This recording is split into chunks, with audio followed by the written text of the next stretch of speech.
Hi, it's Ruby Tooth Bay. It's Urban Shadows Night. Hello. I keep. I feel like I have to keep announcing things and then leaving, like letting them hang for a bit, and then I keep forgetting where to go from there.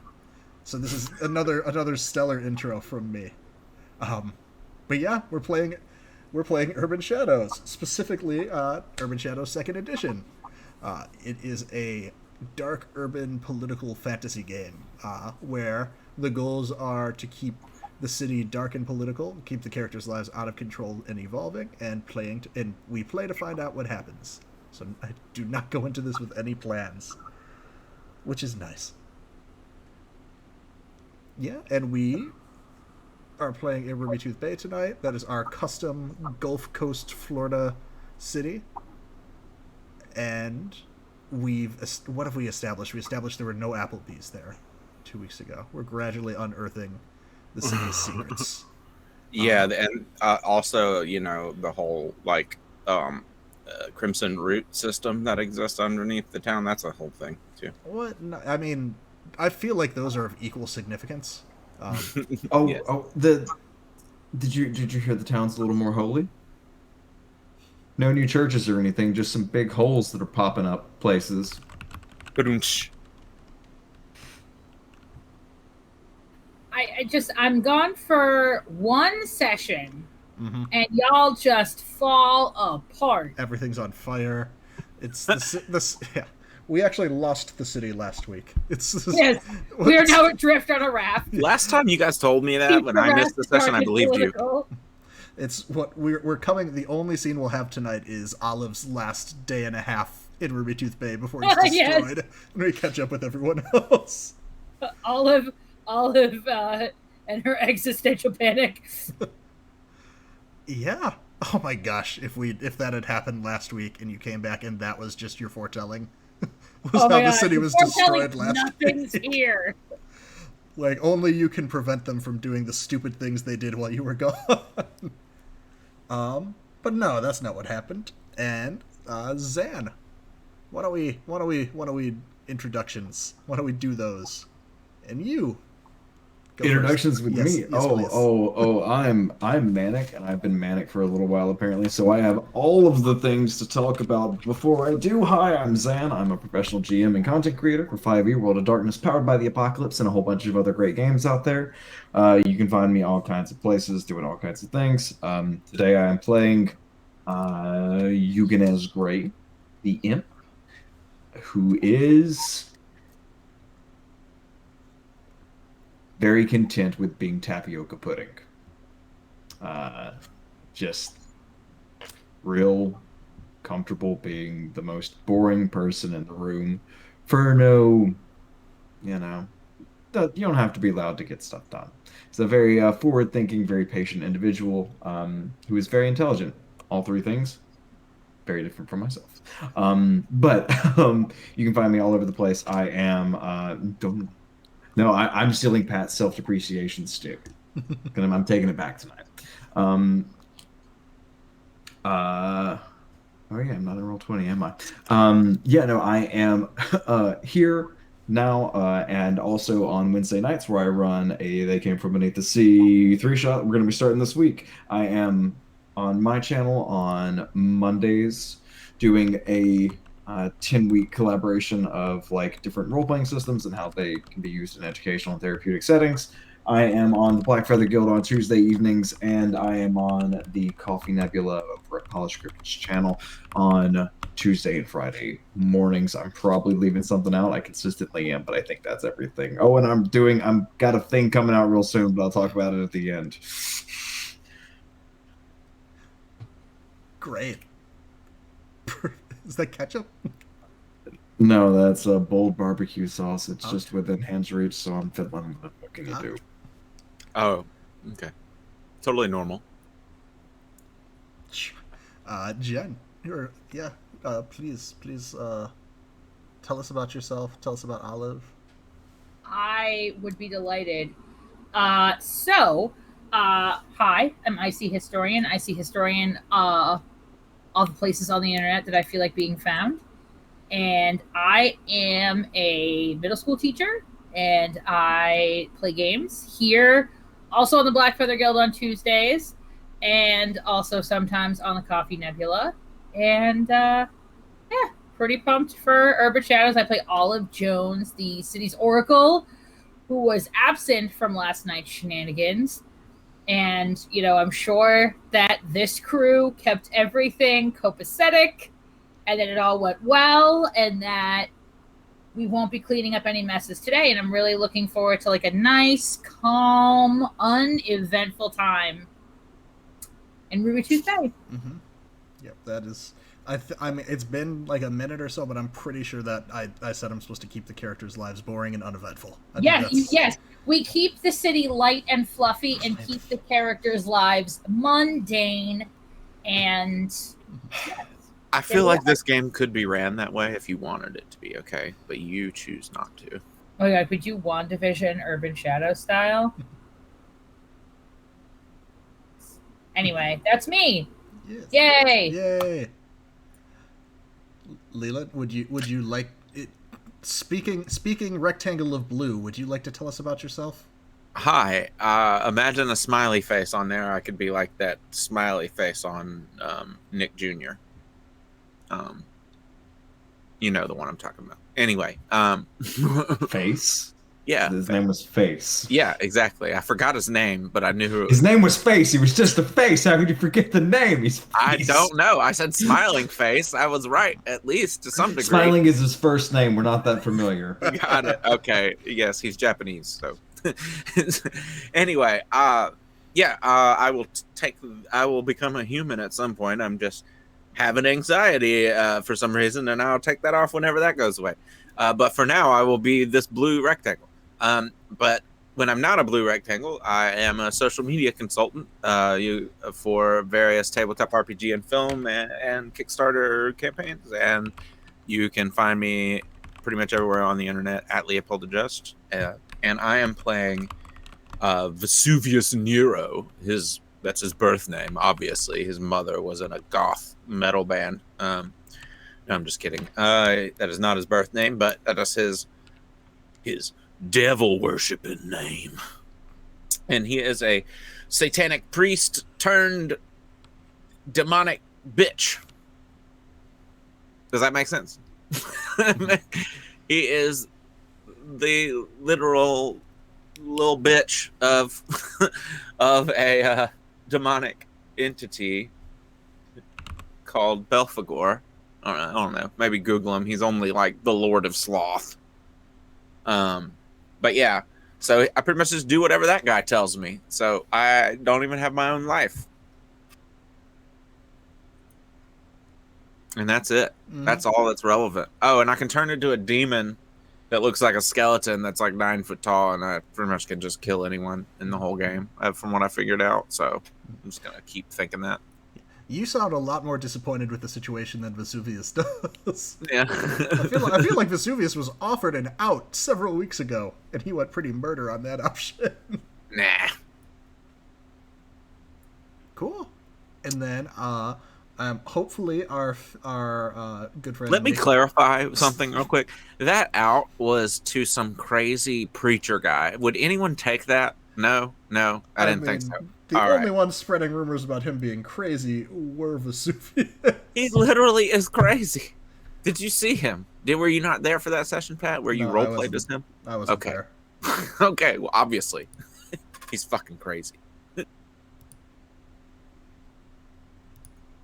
You don't start a cult unless you're crazy. I mean, I don't think he called it a cult. It is a cult. It was just a compound where he taught people the correct way to go about living in order to survive.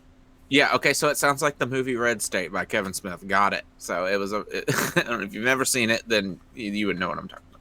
Pat, how many cults have we started together? Are we going to sit here and take this? We've started so many cults. We've started 2 cults together at least. Yeah, you didn't know you were in one of them. Yeah, the second arc is really just more of a group of hobby enthusiasts. They collect guns and they like camping. I mean, you didn't get shot at all at the pit. You didn't see any guns. That's because I was a demon and everyone was scared. Mm-hmm. I'm gonna fucking kill every one of your NPCs if you don't calm down. And I can do it too. I've got the rules right here. Definitely try. I can kill most of them, I bet. You think? No, I know I can. Have you seen my character sheet? Yeah, and then hopefully Nikki will be able to join us tonight. She plays Kasey, our summer rainbow sparkle themed fae. And she's great, and her link is in chat as well. And that's all of our lovely players, and that just leaves me with things to talk about and screw up talking about. Let's recap of last week is probably the best way to go there. So when we had left the previous week, Vesuvius had taken Olive. They had escaped from Jean Shallow Pool on the back of his flying skeletal on fire horse.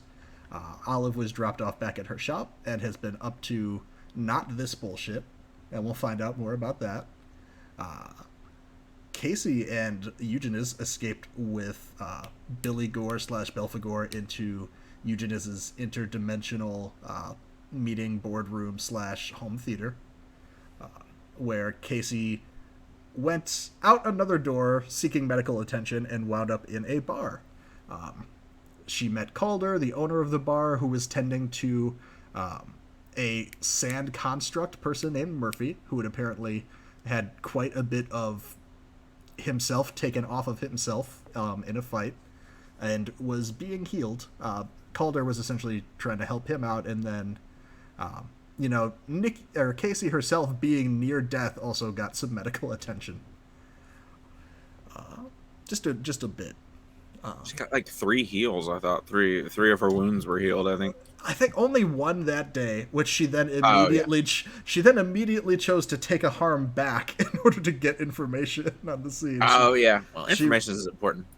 Yes, I am struggling to remember what that was. Oh, she got information that what had attacked Murphy was the human statue that's been around town. And Murphy, that was it. She took a harm to be able to form a telepathic link with Murphy while he was healing and find out about the attack. That's cool. That was worth it. Yep. Murphy told her that essentially identified the human statue as a wild or fey creature called a Watcher, who watches shit. And they are very, very old. Most of them, they're kind of like things of legend at this point. And then Kasey left. Eugenēs went through some voicemails. Just more work to get around to doing, which I'm sure we'll dive into all of those plans that you got. And then I think we skipped forward a few days. That was all Sunday night going into Monday night, and we skipped forward to Tuesday morning to give people the chance to be not dying and get some sleep. When our 3 members of the group that were not Olive, so not chilling and taking Olive time, all met up at Cinderella's restaurant, where they had a meal, came up with some plans for Eugenēs to introduce the rest of the group to a contact of his, who could have more information for Kasey on the Rainbow Crown, and finding the other pieces of it.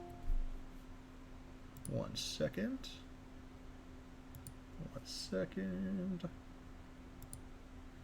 There we go. We all had moments of intimacy too. Yes. Well, 2 of the 3 of you had moments of intimacy. 1 of you had moments of corruption. Oh yeah. Well, yeah. Yes. We're good. We just bonded and became friendlier. Yeah. Over the drinks that you all ordered off menu at Cinderella's. Ah, yes, that was that poor bastard. Yeah. So yes, he has no idea who he's messing with. Am I quiet, Sparrow? Let me try messing with my mic and stuff. 'Cause it might just be me being quiet. So I'll try and not be me. When we went live, I almost said, "Hey, Sparrow," jokingly, as that being our only viewer, but. Yeah, I'm gonna go ahead and open up Twitch on my phone. Well, let me know. I will try and move the mic closer to me. I hear you fine, so I think it might be levels through your OBS or whatever. Well, I have Pat's mic cranked up all the fucking way, so I don't know what else OBS wants from me. All right, yeah, but that was last week. Did I miss any important parts of last week? I don't know if I mentioned Eugenēs fell in a hole. That's where we ended things. All right, perfect. Then we will dive in with our poem of the week. This poem is written by Herman Melville, and it's called the Maldive Shark. About the shark, a phlegmatical one, pale side of the Maldive Sea. The sleek little pilot fish, azure and slim, how alert in attendance be. From his sawpit of mouth, from his charnel of maw, they have nothing of harm to dread, but liquidly glide on his ghastly flank or before his Gorgonian head. Or lurk in the port of serrated teeth in white triple tiers of glittering gates, and there find a haven when perils words tonight. And there find a haven when perils abroad, an asylum in jaws of the fates. They are friends, and friendly they guide him to prey, yet never partake of the treat. Eyes and brains to the dotard, lethargic and dull, pale ravener of horrible meat.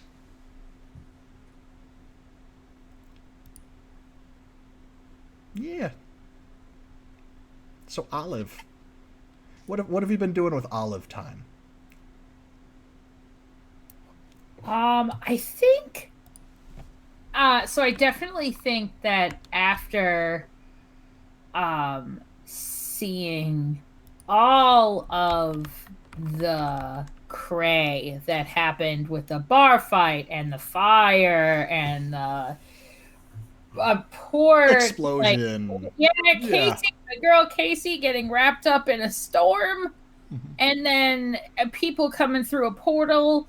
People shooting fireballs, swinging around Grim Reaper's sides. We had all the elements. It was just... We had the earth, wind, and fire. I think that Olive, put a on vacation sign on the door. And for the first, day, slept. Just slept the whole time. And then I think now is was probably trying to get her busy herself, and is trying to figure out about the Skylark situation of who broke into the shop and took her keepsakes that have to do with the sunken brothel ship. Yes.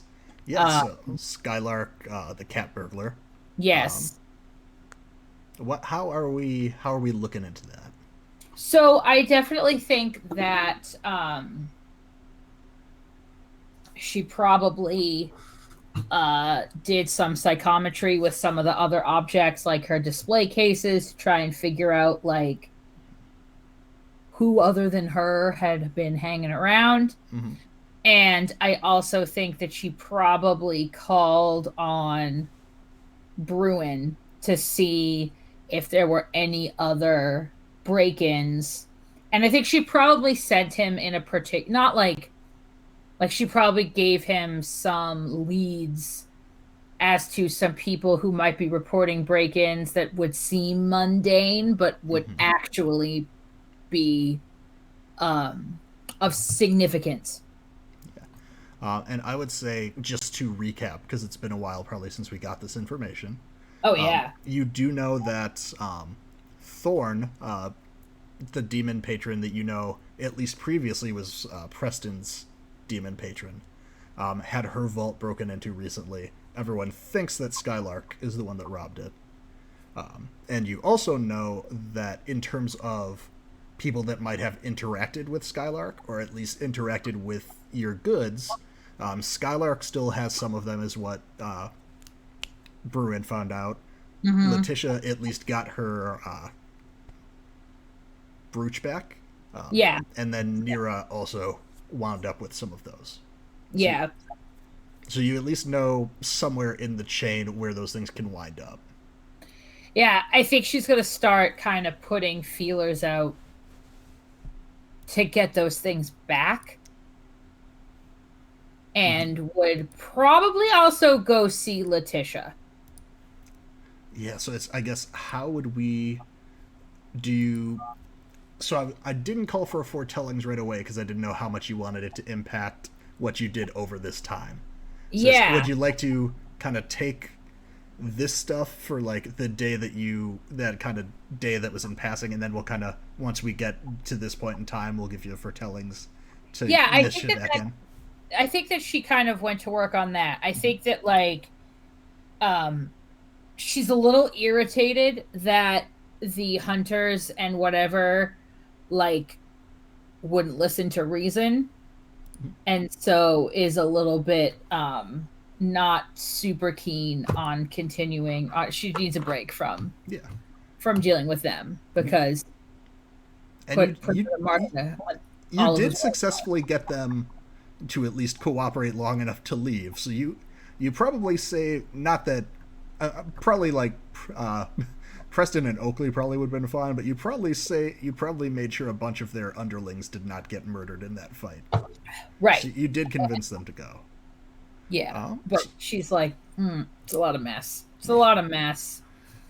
So how do we think you're going about reaching out for this? So do you want to, you could try and hit the streets for Letitia, or you could try and hit the streets for anybody that might have more information.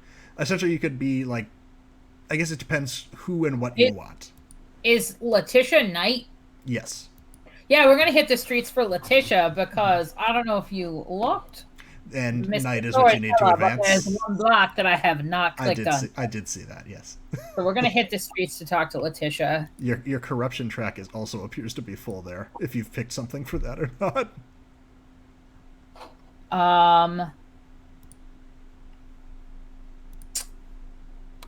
No, I didn't. Well, before we do that, hit the streets. When you hit the streets to get what you need, name who you're going to and roll with their circle. What is it that you need? What are you trying to get from Letitia? I want to know if she's okay. I mean, obviously she's a ghost. Mm-hmm. So like, okay is within there's some boundary to how okay we can be. Mm-hmm.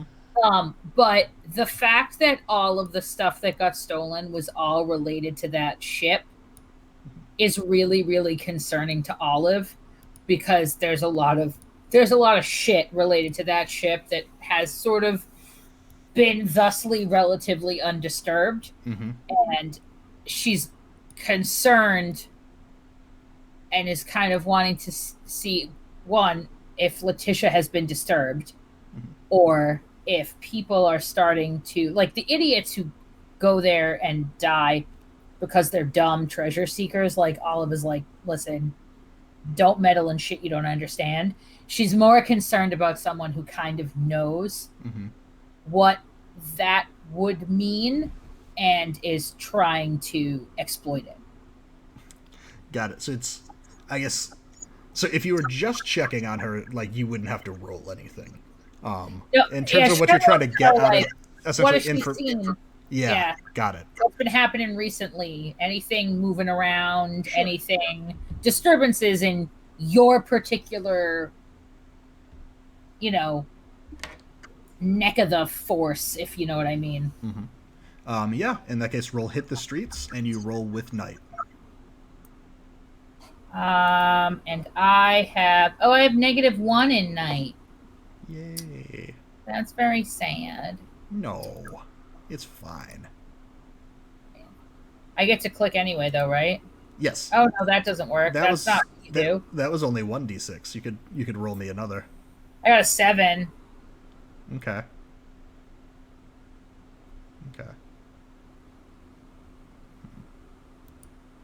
So on a 7, they are either... They essentially... Where are the exact words? On a hit, they're available and have the stuff. On a 7 to 9, choose one. Whoever you're going to is juggling their own problems, or whatever you need is more costly than anticipated. Um, I can go with more costly than anticipated if I'm the one that gets to make that decision. Yes, you are. Okay. Yep. Sorry. If I choose, I'll usually tell you. Oh no, it's fine. I just didn't want to step all over you. No, that's y'all's. That is the player's choice to make there. Okay. Sure. So how do you go about finding Letitia? Because you would normally use the brooch, right? Well, so Letitia kind of has a sort of radius. She doesn't go too far from where her remains, the last bit of her remains are. So she kind of has like a radius that she can travel in. And what a lot of people don't know is where that ship sank. It's actually really kind of gruesome because a lot of the people were kind of trapped, and so there's actually quite a bit of stuff that's like in the mud. Because I imagine what it is at the mouth of a river, so there's a lot of silt that has piled up, which is why people keep going. It's actually kind of dangerous. For those of you playing along at home, river mouths can be incredibly dangerous, and they don't often look it. Be super careful. So it's the mouth of a river, and so I imagine that it was like going to kind of sail up the river to make some stops, and it got caught in a tidal shift, and it ran, and silt and whatnot has sort of covered over the stuff. So she can only travel like 400 or 500 feet. Like she can only really kind of be seen and be active in that area around her remains. She's really rooted to that spot. And so Olive goes to this like kind of cliff like ish area. It's really pretty. And she has set up like a makeshift memorial to Letitia there. Like nobody else really knows that that's what it is, but it is. There's like a rock that kind of sticks up, and she like crudely, not well as nicely as possible, put an L on it, and she's got candles there, and she kind of goes and waits, and eventually, usually Letitia finds her, and that's usually what she does, and the necklace usually helps. And so if Letitia has the necklace, Olive has concerns.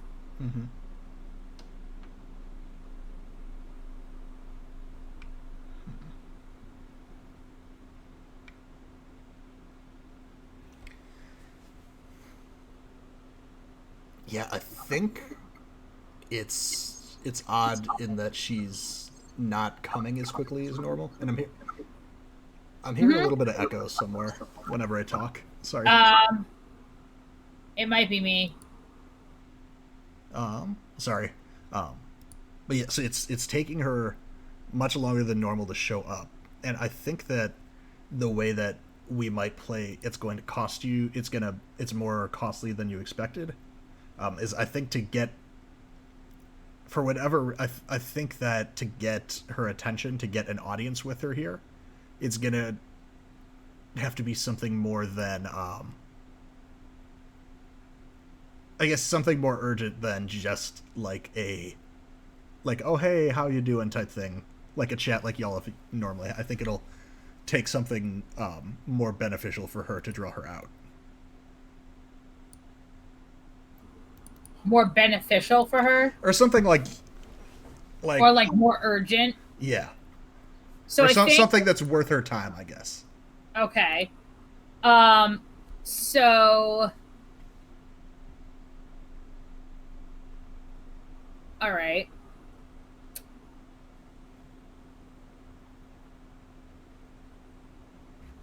If Olive cuts open her hand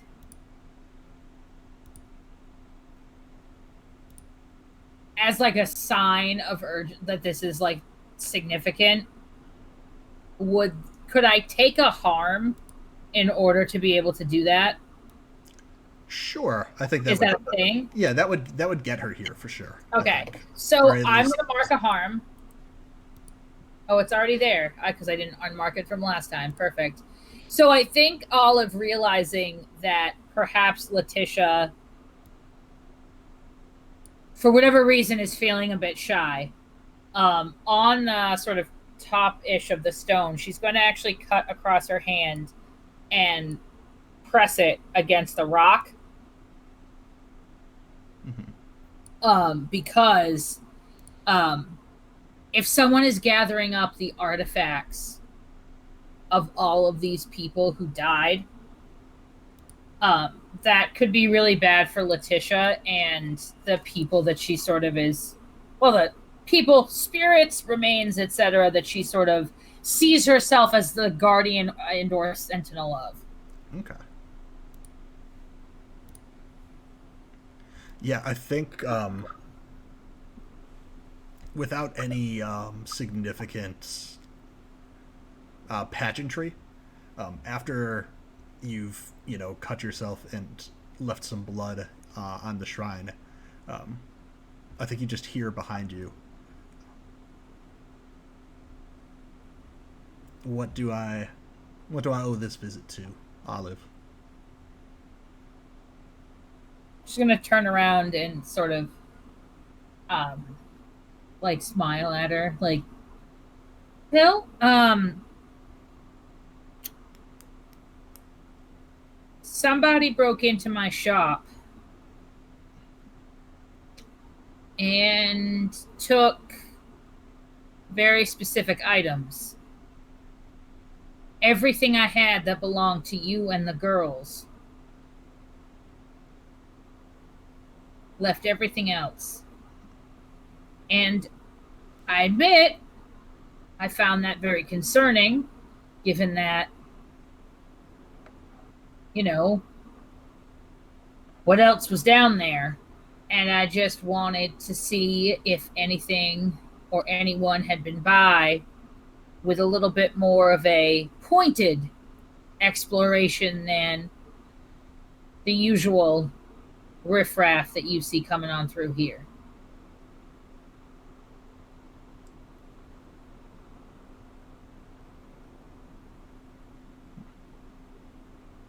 Yes, I had her. I don't know.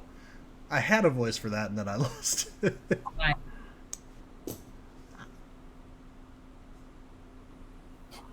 So it's your store got broken into, and you've come down here out of concern for me, for information on what I've seen here. I mean, Tisha, I got a lot of stuff down there. And as beautiful and important as your brooch, Tia's hair combs, Miranda's matchbook, Thelma's hand mirror, as important as those things are to me, they are not what anyone coming into my shop is going to look for first, unless they're looking for that for a reason. And you know as well as I do that there's a lot of shit down here that people don't know about. And it's best that they keep not knowing. And I'm not much of a protector, but I've looked at it as part of my job here to ensure that people keep not knowing.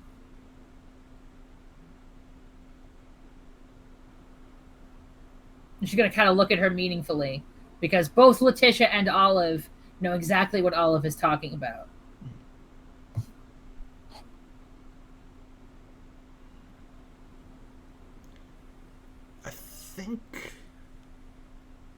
I think you're gonna have to roll a persuade here. Okay.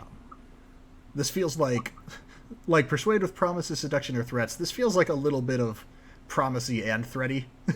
not a threat from you, a threat of like, this is what could happen if this place isn't safe. Okay, I get that better. And promising that like, Well, I'm the one who keeps taking care of this, so help me keep taking care of this. Okay. So that would be a roll with heart. All right. Unless you have something else that you think fits better. I'm just looking at all of my...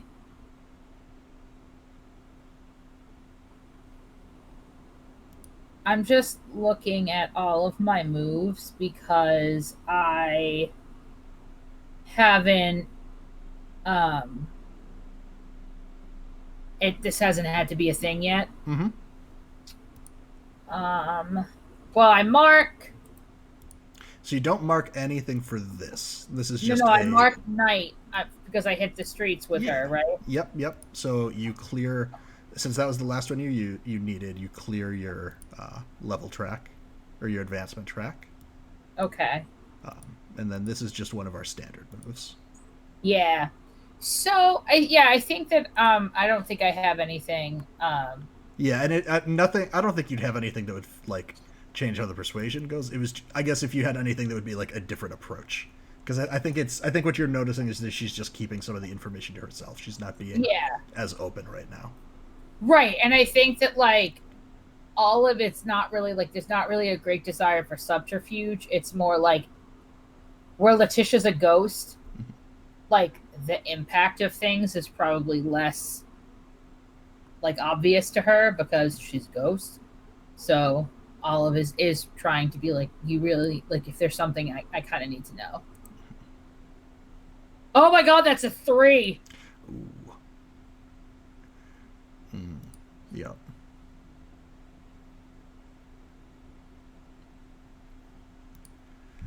Yeah, I think you could. I think you're saying that, and you catch a little bit of irritation that you don't normally see on Letitia's face.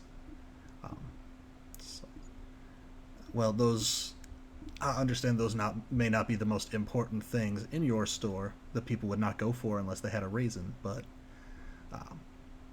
this brooch is very important to me, and so much of myself is tied up into this that if just anybody got their hands on it, I am in significant danger of being misused or harmed. And I thought that we had a good arrangement where I would give you information in exchange for keeping me safe. Tish, that's what I'm saying. It's been a great arrangement. You know how hard it is? You know how hard it is to get in down there? It's not like I just left it out in the box next to, the leave a penny, take a penny, and the pans for the people for signing credit card receipts. I mean, Tish, that shit is locked down. And I'm coming here to try and keep our end of the bargain.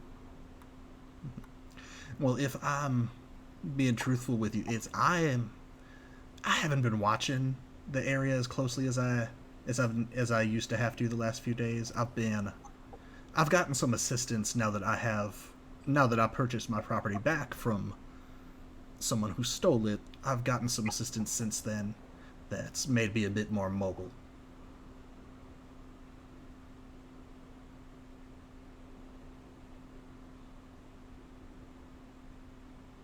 All right. So unfortunately, I've not been spending my time staring at the surface of the water as much as I used to. I've been more getting to know spots around this city now that I have the freedom to travel.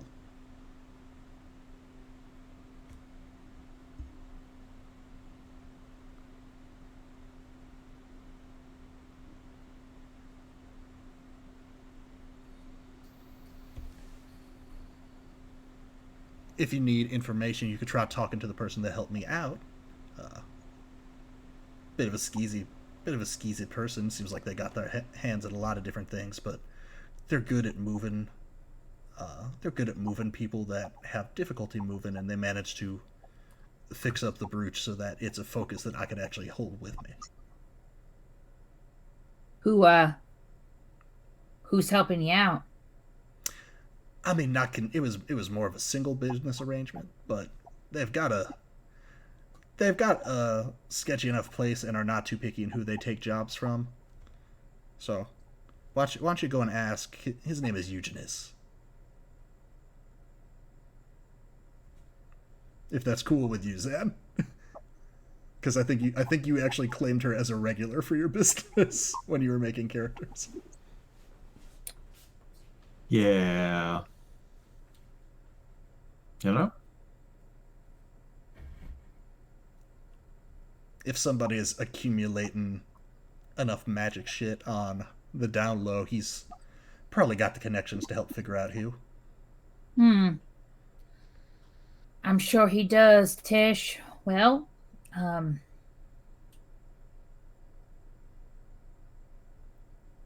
if you are more mobile, you know that you are always welcome. And if you or the girls need anything, you know where I am. There's no hard feelings on my end. I do feel, like I said, I think I'm best to have the safety in my own hands of keeping track of this. She's like playing with her necklace. So I don't know that I'll be as easy to find for you, but I'll be around, and if you need any assistance that I can actually help with in the future. I actually have one quick question. Oh, okay. I thought I had a debt from her, but I don't. No, I don't. I don't have it on my sheet. I think that Olive is going to look like... So for Olive, it's not so much that, like, she's not mad at Letitia because she gets it, but she definitely thinks that Letitia has sold a short-term gain for potential long-term suffering. So I think she's just going to kind of be like, yep. So, like I said, if you or the girls need anything, you know where to find me, and I'll continue on my trail. I mean, if I was you, I'd probably not to... I mean, you've done investigations before, but I'd probably check into who was buying all that stuff. Like you said, if this was just some random burglar, plenty of other things in your basement to pick from. Yeah. Listen,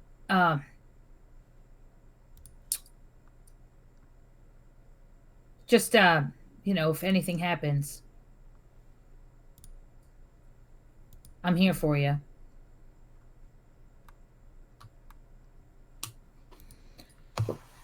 And she's going to wrap up her hand and walk away. All right. So, is there anything else Olive would like to get done before Tuesday morning?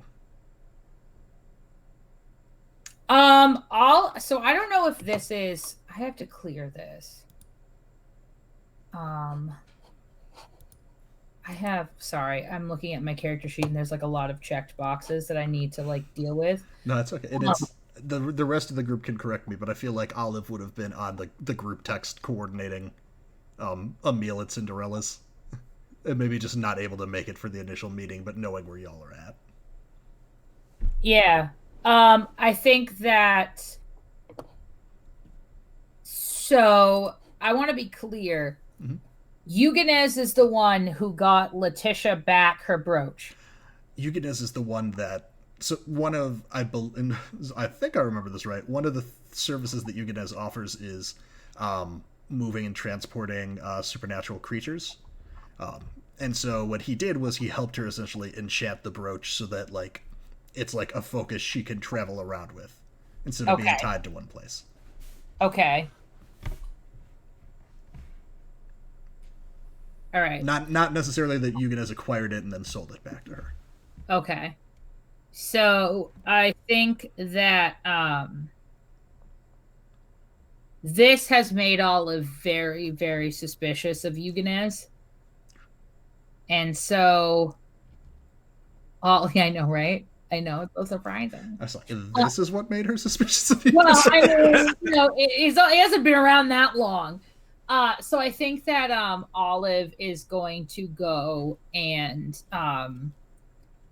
I imagine that there's, we have to get with the times, that there's a little bit of like a supernatural artifact dark web. Yeah. Well, I mean, I feel like that wasn't a sarcastic yeah. That was yeah. It just sort of makes sense, right? I mean, there's also like you also know people in town that deal in those. Right. So I think that Olive is going to I think Olive is definitely going to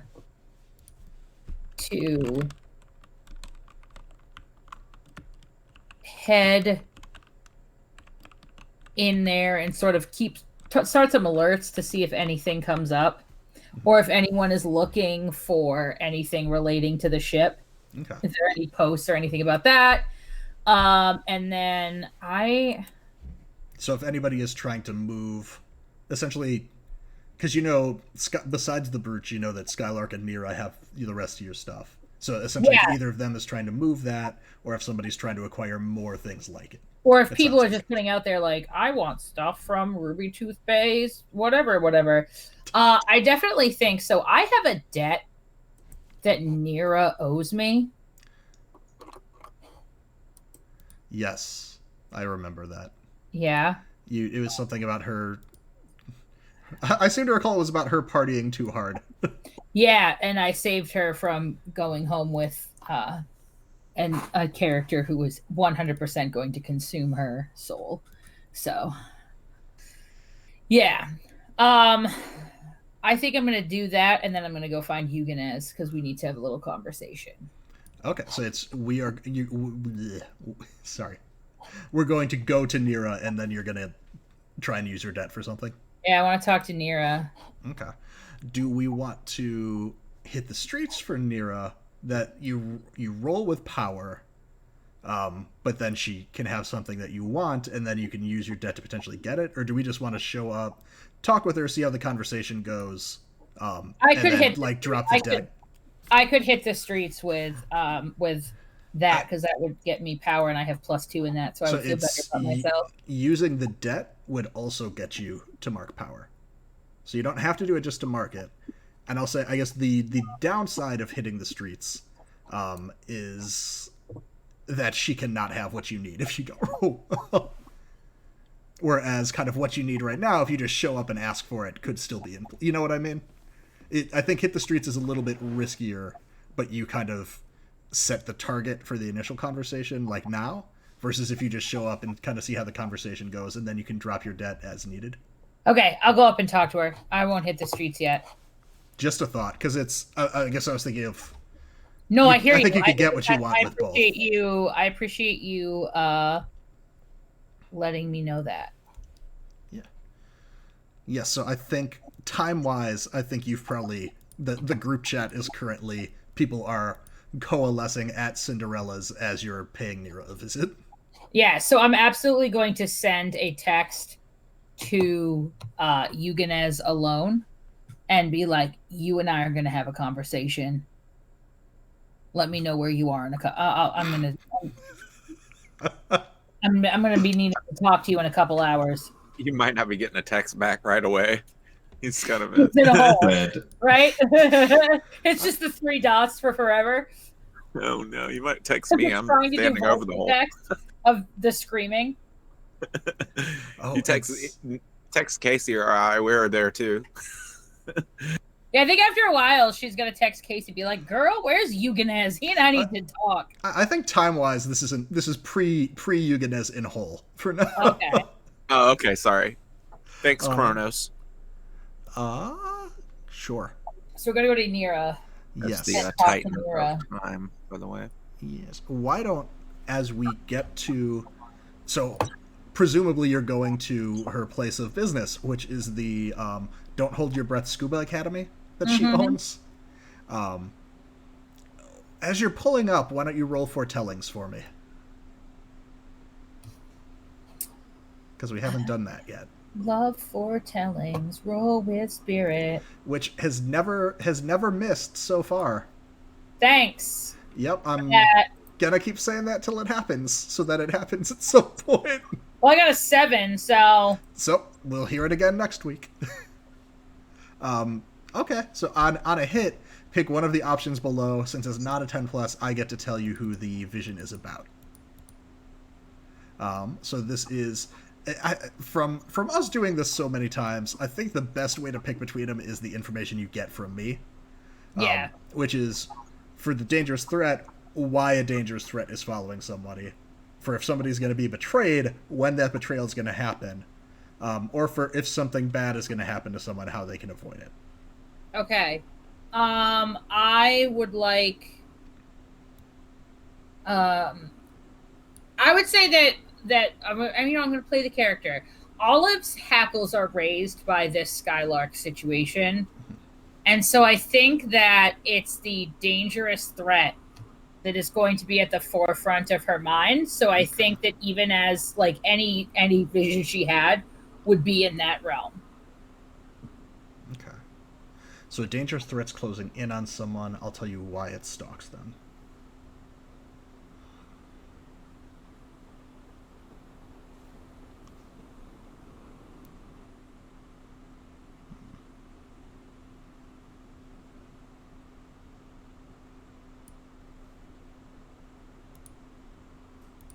Sorry, I'm just checking my notes for something. Hi, Leland. I'm a person now. I kind of just forgot that I had the sticky note there, so here we are. And if my camera's messing up too bad, just let me know. I'll try to find something else that's using my bandwidth. I'm Sparkles. Well, yeah, we know that. Those are what your insides look like. That's an actual picture of open heart surgery on Kasey that's had to take place over the course of this game because of all the damage she's been taking. Oh, wait, that's supposed to be Kasey? That was my open heart image. Oh, okay, never mind, my bad. You're supposed to be playing a character, not yourself. No, I'm just kidding. You can play yourself if you want. Okay. I actually think that would be fun to play yourselves in this game. And I don't know. Maybe I've got one for you.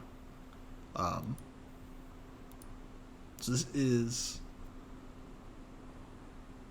You actually... I don't know if it's the sound of the water, kind of right near the Scuba Academy or what, but it I think something about that sound maybe puts you back into this... the state that you get your visions in. Yeah. Kind of when you're seeing things through this like liminal bubble almost. Mm-hmm. And I think you actually it's familiar. You've had a vision. You've had this part of the vision before. You see Scarlet, the vampire, in the mall parking lot, leaving Atlantis adjacent, the aquarium over there.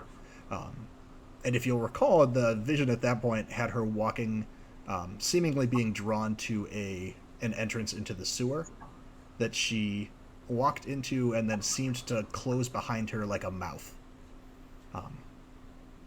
So I think you kind of catch the end of that again. But then it keeps going. You're like, you feel yourself traveling through sewer pipes.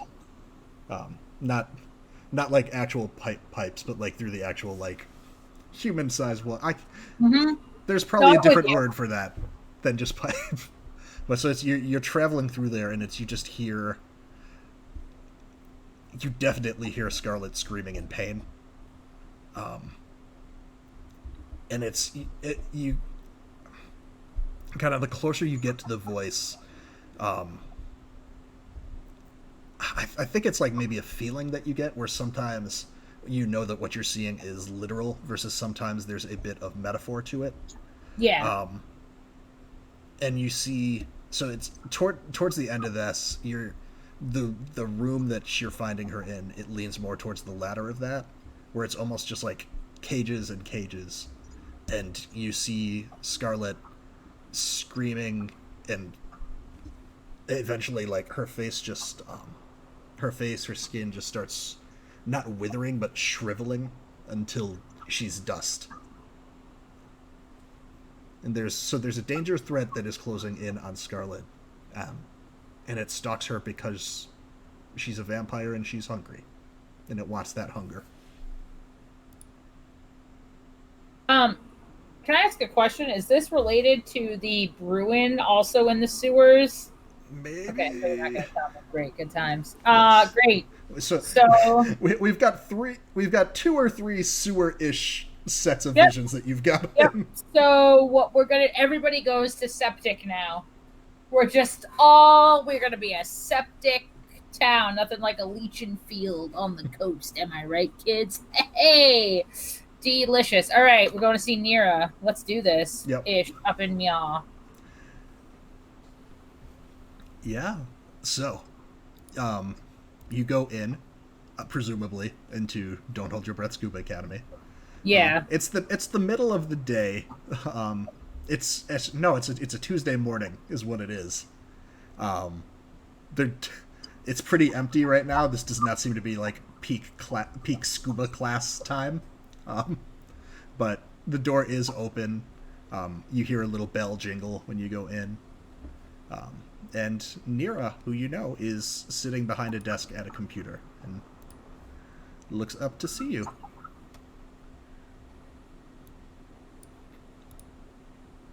Hi. Sorry, once I was trying to find her sheet for y'all so I can show everybody, or all of you, all the players.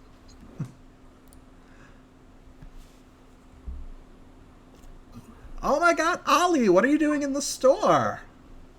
You never come to see me. Well, there's a first time for everything. How's things? And she's gonna kind of look around. Olive does not scuba dive. Mm-hmm. Okay, like Olive doesn't scuba dive. It's not her jam. So she's clearly out of place in this world. But yeah. Oh, things are fine. Am I finally getting you in the water? Are you ready to? Are you finally ready?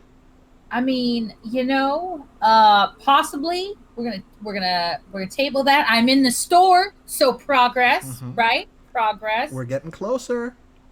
Nira, I don't know a real delicate way to put this, but it has come to my knowledge that you have acquired recently an antique hand mirror and a hair comb that is missing the third tine on the left side.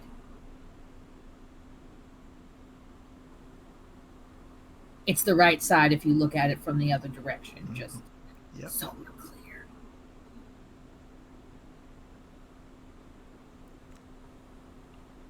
And she's kind of looking at her like, "Don't bullshit me, girl." She's just smiling and looking back at you. Is that an accurate statement? Oh, I didn't hear that. I didn't hear a question, so I wasn't sure if you were waiting for an answer. Sorry, I'm just looking for clarification. Is that something that you have recently come to acquire?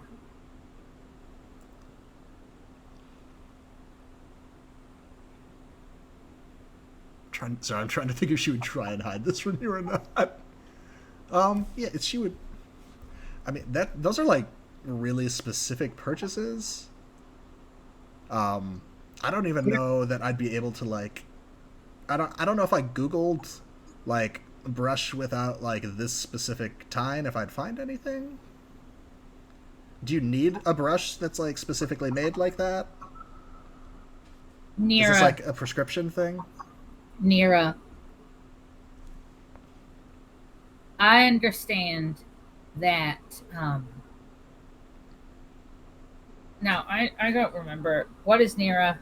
Nira is power, and she is an anointed, which not exactly a cult leader, but cult leaders would also fall in the same category.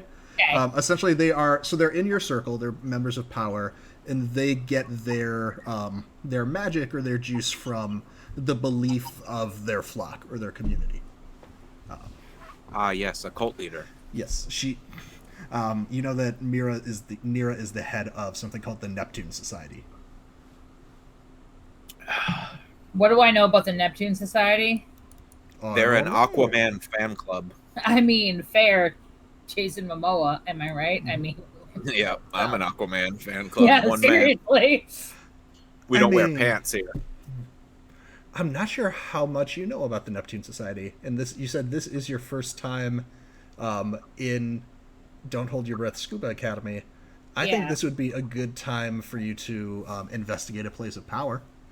Okay. With the circle involved, and because I'll tell you why I think that fits is if you look at the success condition for that or what you get, I think it matches up pretty good with what you want. It's under circle moves. On a hit, you see below the surface of the reality to the reality underneath. Ask the MC one question about the schemes and politics of the circle in question.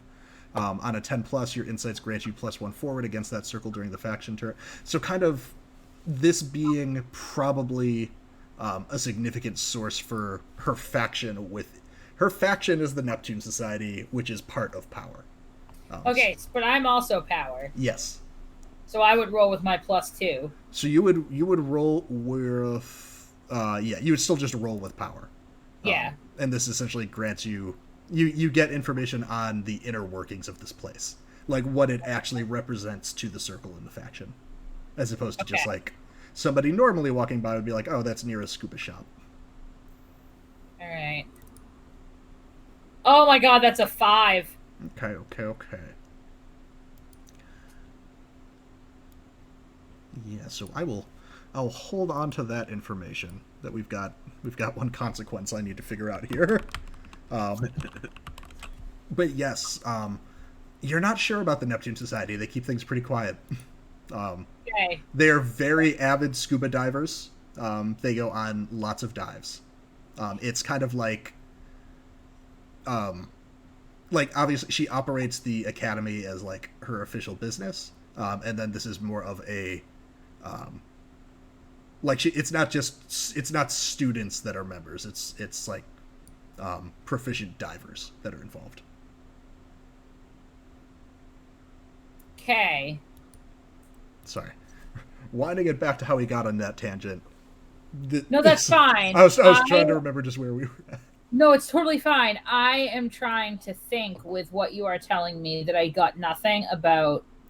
So you got nothing about essentially the Neptune Society as it relates to like if there's a deeper purpose than this place versus is this just like a fucking like scuba diving adventure club, you know? Right. So that was that role. Before that, you were kind of questioning Nira, trying to figure out, I think, how to get a straight answer out of her, is where we were at. And I think that before we get to using the debt, because I feel like that's kind of a last resort, I think that she's gonna kind of like lean over and be like, Nira, I have too much respect for you and the work that you do here to be put off to entertain the idea that you are not aware of the objects I'm talking about. There was an incident at my shop, and as I know you know very well, there are some items in there that neither one of us would like fallen out of the hands in which they currently rest. So if someone is coming into my shop and my goods are finding their way to unsuspecting buyers, that is something that I, and you, and a whole hell of a lot of other people in this town should probably be aware of. Okay.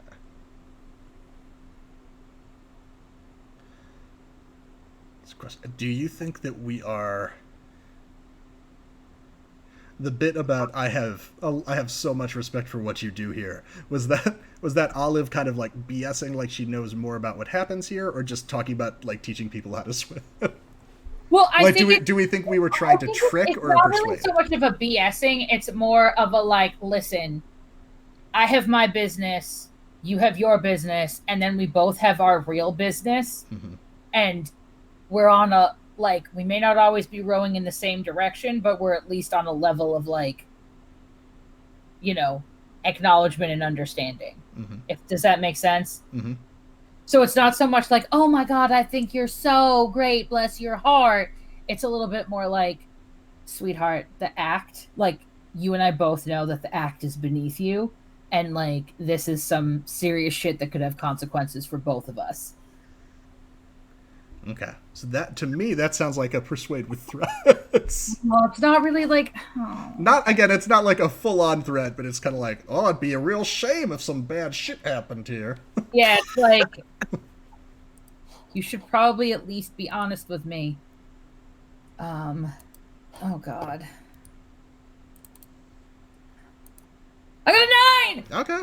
Oh, that's like better than my last like 5 rolls. Okay, so on a 7 to 9 for persuade an NPC, on a hit they see your point and they'll do as you ask. On a 7 to 9, they counter your offer or demand payment, a debt, a favor, or resources before agreeing to follow through. Okay, so what is it gonna take for her to talk to you? I mean, I have a debt on her. Right, but she can take a debt on you here. Okay. Well, I mean, I don't know. We have so many debts flying around, it'll be months before we even remember. I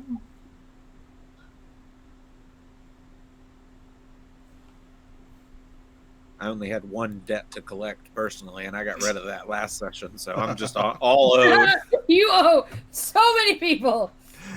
Also you got to mark. I can't remember if you said it, but you got to mark power for trying to figure out this place, so you already marked it.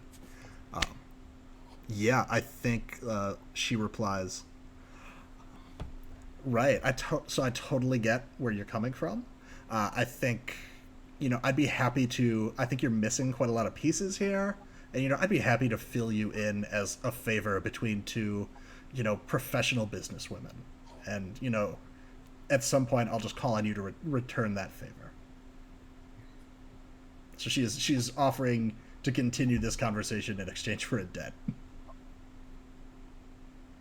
Nira, I appreciate that. I think that's more than fair. Okay. Let me add that to my list of debts on PCs that I keep track of. We can do this off camera, right? And you can just tell me so that we can get to other people, because it's like a lot of the IC historian. Oh no, we will jump epic 3D experience right now. I mean, we will jump to folks. Let's kind of play out this persuasion roll, and then we can jump around. I wasn't sure how long you wanted this interaction to be. No, it's fine. I just felt bad that like it's just a lot of me talking. Right. So, what was your question again? I just want to know, as a professional courtesy, how those items came to be in your possession. Because my shop is also a sanctum. We did that I took that as a move. I took the safe house as a move. Oh, so it's a safe house, but not... Sorry. My head went off just because those... Mechanically, a sanctum is a thing. Yeah, it's a safe house, right? Yeah, cool. I might actually upgrade it to a sanctum because I do have a corruption tracker I haven't done yet. I know you can get those. That's why I was double No, I know the safe house has some significant magical protections, so like... But I seem to... Just chronologically, I seem to remember we got those installed after Skylark Wrap 2. Probably, you can combine them. You can combine them too mechanically. It's you're easily done. Oh yeah. From what I've seen. We'll figure that out later. But I think that Olive just says, I just need to know the chain of possession for those items between my shop and your hands. They have some significance to me, as well as to several other entities around here. Yes, they definitely do. Heavy emphasis on having significance to entities. As far as I know, the chain went Skylark, who I paid to steal these things, and then me, who got the things I paid for. Now, Nira, darling, you and I have known each other a long time.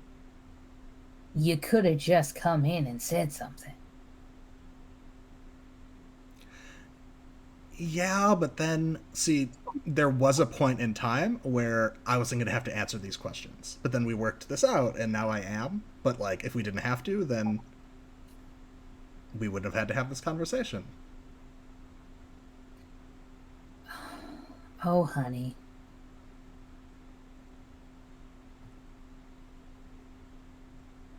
So we good? Any other questions? Not right now, no.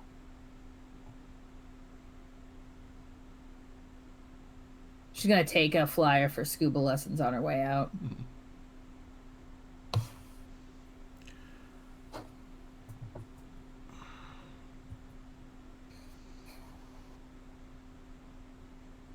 Okay. Yeah. Bitch! I was waiting for you to say that. Okay. And I figured out the consequence of that the role to see into the place. I know how that'll come up in the future. Great, I'm super excited for that. Yeah, I'm very happy with it. You're gonna blow up my shop. No, You're what? gonna blow up my shop. I do things besides blow stuff up. Things could also sink into the ground. Oh, I'm glad. If anyone is blowing up that shop, it's me. On accident. So I think we're gonna. You're welcome to go. Olive is welcome to go blow off Steve in whatever way she'd like, or I guess she could go. She could go meet up with her friends who are over at Cinderella's at this point. Yeah, but Olive has like Olive has a lot of Olive has a lot of debts that she's gonna cash in real fucking quick. Mm-hmm. You do not have to go to Cinderella's. I was just curious if that's what was happening. Oh, Olive is absolutely heading to Cinderella's because there is one opportunistic imp, a fae, and a demon that are gonna help her blow the shit out of some fucking cult. Yeah, I think you pull up in the parking lot of Cinderella's and see see Kasey and Vesuvius kind of like maybe kneeling or else just staring at the ground. And I think that's where we'll cut to Eugenēs, who is currently in the ground. Hi. Let's see. So first things first, you're gonna take 2 harm. Great. Because I don't think we did that last week. No, I don't think we did. Yeah, as you you kind of like crashed through whatever like moist, wet earth this was. Tumbled through at least two floors of like rotten, creaking wood that you just like kept going through, and you land hard on something stone below your back. Looks like that move "I'm a fucking demon" would have come in handy. Nick, I have to say, Nikki has clarified in Twitch chat that Kasey is not looking down the hole, but is instead playing games on her phone. All right. Oh Lord. Hope she sees it.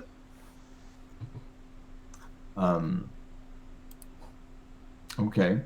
Eugenēs is going to lie on the ground for just a moment and look up at the sky because that is where the light is coming from. This is not where Eugenēs intended to spend today. On his back in the ground, on a slab. So he's going to wiggle his toes and make sure that they still work. Mm-hmm. Wiggle his feet. Shooting pains, sore, but everything else is fine. And then he'll just kind of stand up, like maybe his shoulders pop a little bit as they kind of settle back into place. And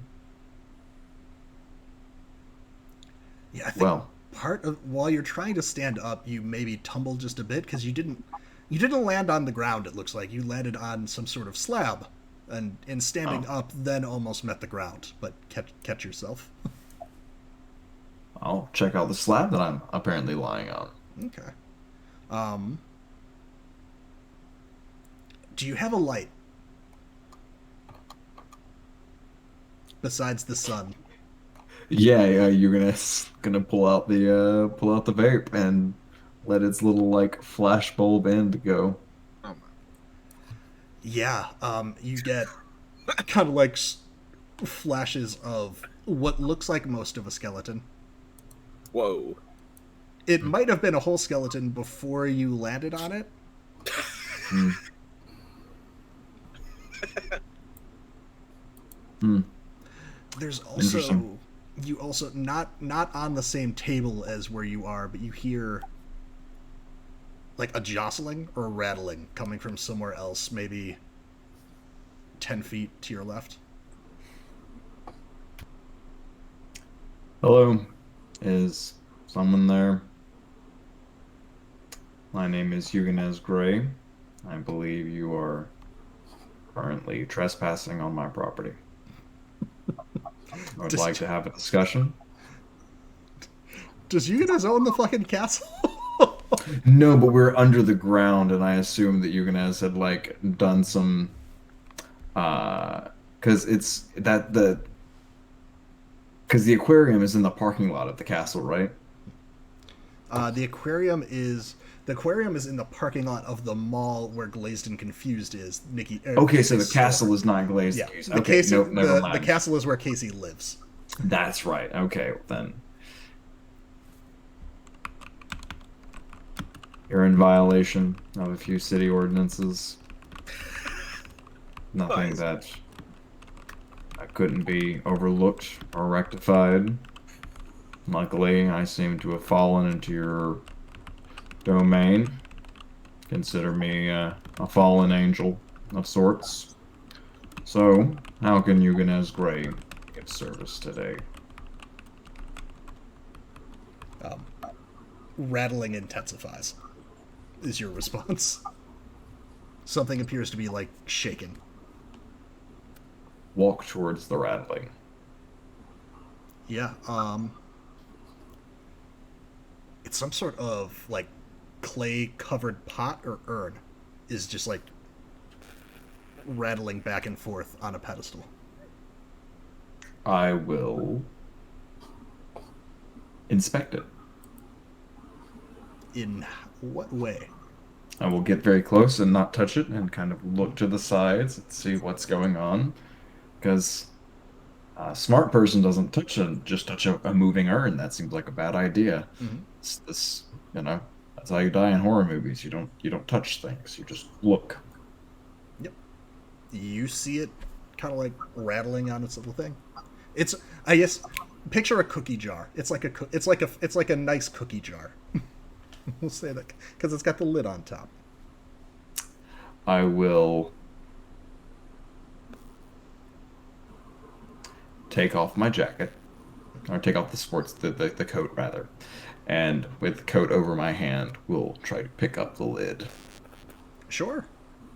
You succeed. The lid comes off. Scorpions? No. Oh. The little you kind of with the flickering of the vape what eventually kind of comes up is you see a little snake head pop out, kind of lift its head above the jar. It does a little tongue flick, just like a.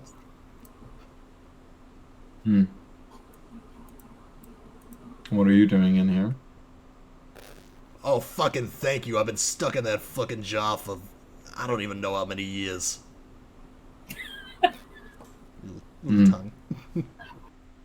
Well, who do I have the pleasure of addressing? Gosh.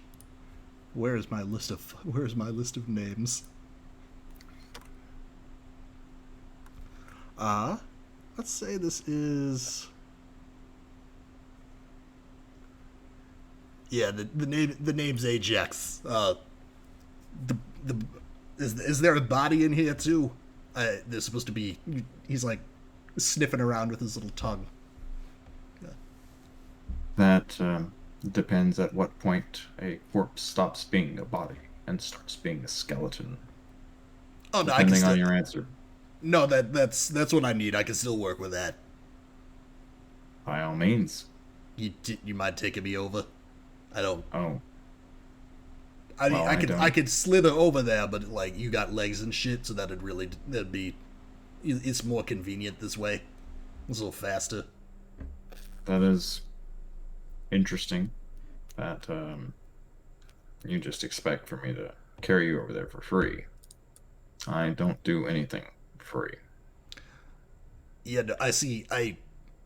I figured the fucking carrying over might be pro bono, because I'm going to offer to pay you for the other shit that I need you to do once you put me down over there. Cute little... It makes this cute little tongue things. Can I do a figure someone out? You can put a face to a name, too, with Ajax if you'd like. Yeah, I totally will. I was like, man, it seems like I should roll something in this interaction. You can also figure him out if you'd like. You'd be, if you're putting a face to a name, it is with wild. It is with wild. Okay. Let's see what my wild is. My wild is fine. It's 1. Would have been great if he was immortal, but I guess he's not. That douchebag. Okay, I will. And figure someone out. Would be. That is mind? Mind. Yes. So if you'd like the opportunity to recognize, essentially, if you're going to try and figure out if you know this name for any reason, or if you want to risk having already had an established relationship with Ajax somehow, like somehow owing this random snake that you found in a jar, there is the risk of owing them if you put a face to a name. You could skip that and assume and just like go under the assumption that you two don't know each other. And then just proceed with the conversation with this snake. Let's do it. Put a face to a name. Cool. So that's going to be with a +1 for a big 6. Yep. So that's a failure. Big 6 right there, baby. So it's you either on a failure put a face to a name, you either owe them already or you don't know them.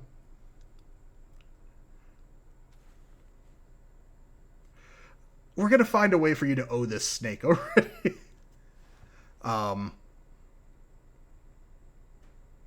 You know what? The snake's job involves something with this body, and you've made it more difficult by crushing its possession. So I think we're just gonna say that you owe Ajax for the damage you inflicted on that skeleton when you landed on it. Okay. Would you like to figure Ajax out? Yes, I would. So this will be with a +2. Great, another 6. No, is it really? It's a 4. It's a 3 and a 1. This is just like last game. I think I rolled one thing that was not a failure the entire game last time. Here's the thing: you are wild, and if you're in the other person's circle, you ask an extra question even on a miss. So, you get to ask a question of Ajax, and I will just think of a consequence for that roll. Great. So, I am figuring someone out. Anonymous. So I can say,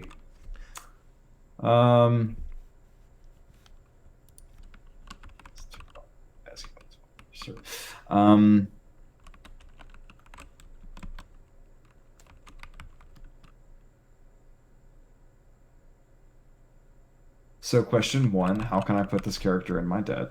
So you just get the one question. No, that is what you would say. If you weren't an imp? If I wasn't an imp, and I have measure your mark. What does when you figure someone out, Add the following questions to the list. What pressing needs do you have that I can address? What's the most valuable thing you'd offer for sale? Great. On a miss, ask one from the list, but you come off as suspicious or sleazy. Your Oh, choice. that's lovely. That's lovely. I forgot about that clause in there. Oh yeah. Oh yeah. So Suspicious yes. and sleazy. On a miss, ask one. So you do get 2 questions. Thank I you, do, Raven, for yeah. the Even on sub. a miss, I'm an inquisitive young man. Yes, you come off as sleazy to the snake in a jar that you found. Yeah. So go ahead and ask. The way that I'm gonna play the miss there is that I'm going to treat it like he got a hit out of you, and so he gets questions for you. That's Sure thing. I'm fun. That's gonna be fun. I think so. The first question is going to be, how can I get this character in my debt?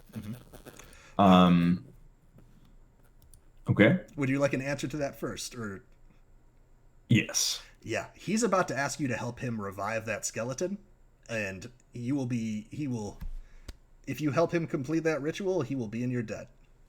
Okay. Um, and number 2, what is the most valuable thing they would offer for sale? Huh. So that's the thing. They don't sell a whole lot. So you're gonna get a little bit of information on him just from the answer, but it's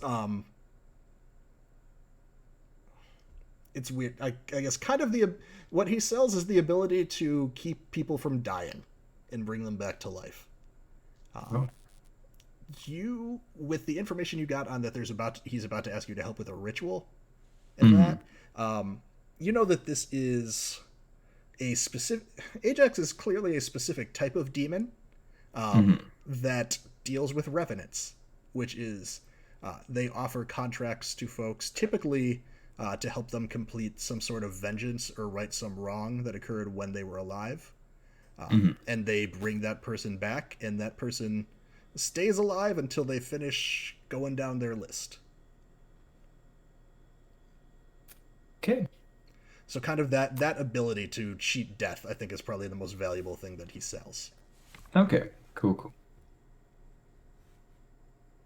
Interesting. Yeah. And what did I say?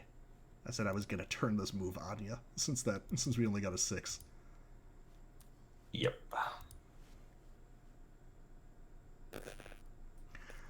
In fact, I'm gonna give him one of your sneaky imp moves here. What pressing need do you have that Ajax can address? I am looking for that stuff related to work. You've got a lot of work plates that you're juggling. What specifically do you want? Specifically, you got like 3 different schemes going. Specifically, I need the collar. I need the leash. Okay, so you need something to control creatures. Because that's also what you were going to Phaedra for, I believe, right? Yeah, but I think Phaedra's going to be dead when we get there, so it's probably better to have Plan B. She's a Fae. You've seen Kasey take quite a bit of damage and survive. Yeah, I've also seen my conference room take quite a bit of damage. Okay, so essentially help. Got it. The glitter's an accessory, okay?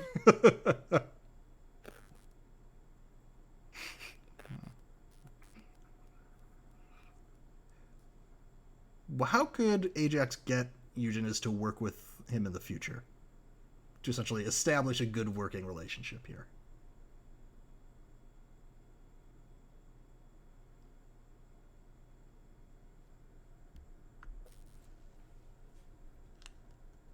To prove more beneficial than detrimental. Okay. Like to have like in the cost gain analysis, if Got it. The benefits of working with him outweigh the like, oh fuck, it's a snake dude repping it, man. If the benefits outweigh, like if there is a net gain for Eugenēs, he will continue to work. Okay. And then how could Ajax put you in his debt? Again, right. Could put me in his debt by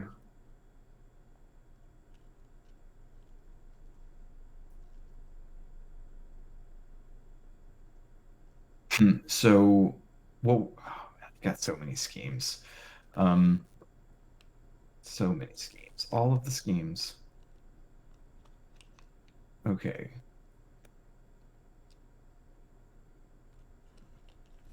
Um, I think he could put me in his debt by helping me get the crown. Just, I feel like that would be a lot of debt, but I get you. Mhm. Pieces Yeah, of that. helping, Okay. aiding in acquisitions. Okay. Okay. Like I'm looking for a lot of things right now. If you can help me get any of them, Mm-hmm. you know, Okay. I'll pay royalties. It's fine. Okay. Yeah. So I forget where did we leave things? Were you taking him over to the table? Yeah. He offered to pay you for what he's gonna need help with at the table. Yeah. So I will gonna do that. Gonna take him on over there. All right. Perfect. Thank you. Now have you you know, a worldly fella like yourself, have you brought stuff back from the dead before? Is this your first time? No, I tend to be a fan of inheritance law. So I tend to like for people to stay down. Got it, got it. All right, so it's where I was saying I'll owe you. Well, see, you kind of fucked me over here with like you see how the see those legs. He's with nothing to point is prodding his little snake tongue in the direction of the bottom half of the skeleton. See those aren't supposed to be a fine powder like that. It's gonna take me a bit longer to fix here. So you owe me a little bit for that. I'd really love it if you paid me back by just sticking around. This whole thing won't take more than like 15-20 minutes tops. Just Great.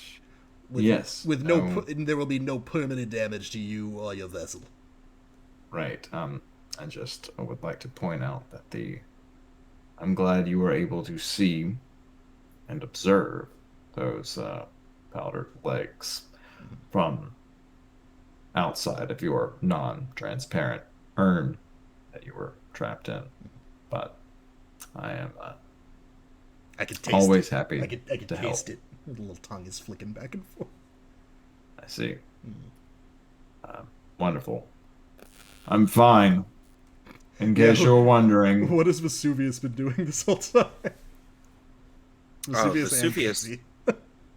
And Just calling down there. I first have to be like, well, what is this guy's name to Nikki? So I'm calling him whatever Nikki tells me his name is. I believe the name Kasey came up with was It was Nessie. Nessie. Yeah. Nessie. Okay. Nessie, you down there, bud? Lassie, someone fell down a well. Nessie. I do sound like I'm calling my dog that might have fallen down a hole. But you do seem to recall that Eugenēs didn't respond to Nessie when addressed as such, but that was what Kasey called him. Yeah. Oh no. Yeah. Well, that's what. What's his? Do you remember his real name? No. Something. I think it's Eugene. Eugene. Lassie, is that his real name? No. All right. Well, I guess I'm gonna. I think this is when this is when Olive pulls up in the car too. Well, Casey's trying to text Mary Ellen right now. Yes. What are you texting Mary Ellen? Yes. So is Kasey texting Mary Ellen so as to essentially say like, oh fuck, he's gonna take a while to get out of there. Like, let me go meet up with a friend while you all deal with this, and I'll meet you at the bookstore type thing. No, she was. Or call Mary Ellen, see if she wants to meet you guys or something like that. She was going to. Well, last week she was going to ask Mary Ellen to help her because she wanted to. She was trying to take some time off. Mm-hmm. After getting so injured. Mm-hmm. What specifically are you requesting from Mary Ellen? Because this can be a hit the streets roll. And that will I let was you going mark power. to lend a hand. So I guess it would be a hit the streets roll to lend a hand. Ask her to lend a hand. I guess which situation would you like her help with specifically? Like, is it like looking for looking for pieces of the crown, or Yeah. okay, cool. Because it's essentially like if you succeed, then she's got something that can help you. I just need to know what that is. Okay. Yeah. She's going to ask her about helping with the crown and yeah. Cool. Yeah. In that case, roll with what you've got in power. I feel like Eugenēs would have mad respect for Kasey's behavior in this situation. She's just handling business while he's lost down a hole. What does she have in it? She's got a +1 in power right now. Okay. Sorry. No, you're good. And like you said, that is your last box to mark there, so you get to take another advance. I got You might 7. mark it. A 7? Okay. In a 7 to 9, Mary Ellen will have what you need, but she's either got her own problems that she's juggling, or it's going to cost you more than you anticipate to get it from her. Which do you think it is? Because you get to pick. It's going to cost her more. Okay. Okay. I mean, let me know whenever you want me to tell you what I'm gonna do, because it's Yeah. What are you going to I'm do? just gonna, Sorry. No, this is all I happening was together. not being in a rush. I just was letting him know that I had it in mind. So What is it? I'm just gonna climb down. What specifically would you like to climb? Is the hole climbable, or is it like slick? Parts of it might be. The only bits we've described so far is that at some spot it's wet ground for a bit, and then at some point we described Eugenēs falling through air and busting through at least 2 levels of rotten, busted up wood before landing in a stone crypt. Got it. Well, So I have a it's- high blood. Go ahead. Um, Can I just roll blood like a climb check? I don't know that would be. Well, blood is like the stat for like your physical. Right, but you're not turning to violence on the whole. I know, but it does describe the blood stat in the book as being your character's like physical capabilities. Mm-hmm. I just didn't know if that's what you would roll for something mundane like climbing, since there's no climb move. There is keep your cool, which is telling you what you'd like to avoid. I think with your blood being as high as it is, I think you're definitely going to be able to climb. So I think it's more of a matter of essentially like how consistent you can be while you're going down, and like what you would be worried happen. Like what could go wrong with you climbing essentially and rolling to avoid that. Nothing really, because if I fall, I'm just gonna turn into a demon with wings and then float down there. I just don't want to waste. I just don't want to gain corruption too fast. You know what I mean? So I'm trying to be just chill about it first, and then if I fuck up, then I'm gonna be unchill about it. Does that make sense? Well, so what would be the fuck up? What at what point can it go wrong there? I just fall. Okay. Just So I it's- want to you climb want to- down. you want to avoid without falling. Yes. Yeah, But that's- if I start falling, I will grow demonic wings out of my back and float. And you've got an answer for that, and that fits with the keep your cool, thing too, because it's on a 10+ all's well or on a partial success, you're gonna get out of it okay, but I tell you what it's gonna cost, and what it's gonna cost might be your transformation. You just don't want me to roll blood because I got high points in it. Well, I want you to roll the move that seems to fit the situation. Yeah, got it. I just whatever. Keep your cool works. Maybe you are welcome to punch the ground into submission, and we can. What about trying to turn escape a violence with it. situation? If I start falling, I could escape a situation from falling. Yeah, So that would be essentially on a failed keep your cool roll that you'll fail or that Got you'll it. fall. All right, so we've figured it out together. Which 2 moves make sense in this scene? I like it. Compromise. And again, it's only if you yeah. Let's I let's just roll fucking spirit. have a low ass spirit. And I just You don't can't be like good. You rolling can't it. be good at everything. I could if I fucking leveled up enough. All right, I'm gonna roll my 0 spirit. Lucky for you, I rolled an 8. Okay. So So, yes, on a lucky 7 for to you. 9, I will tell you what it's going to cost you. Sure, as you've established narratively, to avoid falling, you're going to have to grow wings, or your little like fire human torch hover mode, whatever you'd like. Since you explicitly told me that's what you would do if you fell, so that'll be the Yeah, cost. whatever. I will do those things, and I will basically do. I will create a infernal hovercraft with my feet. Now, important question: are you going to roll devil inside, or are you going to take corruption and just get all of the things? Yeah, I'm just gonna do that. Okay, cool. Because I'm so bad at let it. So it's not that is with blood. The devil inside. It's not let it out. Got it. Okay, I'll roll. If you mark corruption, I can choose one more. Okay, that's where I got confused. I'm gonna roll devil inside. Fucking A. Really? Oh no, an 8 again. Okay, thank goodness for math. I was gonna say that's the one downside of rolling is if you. I was fail. like, this is a 5. I don't like it. Yeah. So on a 7 to 9, pick 2. Yeah. I assume you're taking demonic movement. It sounds like demonic movement and gain armor in case I do fall. It won't hurt. Sure.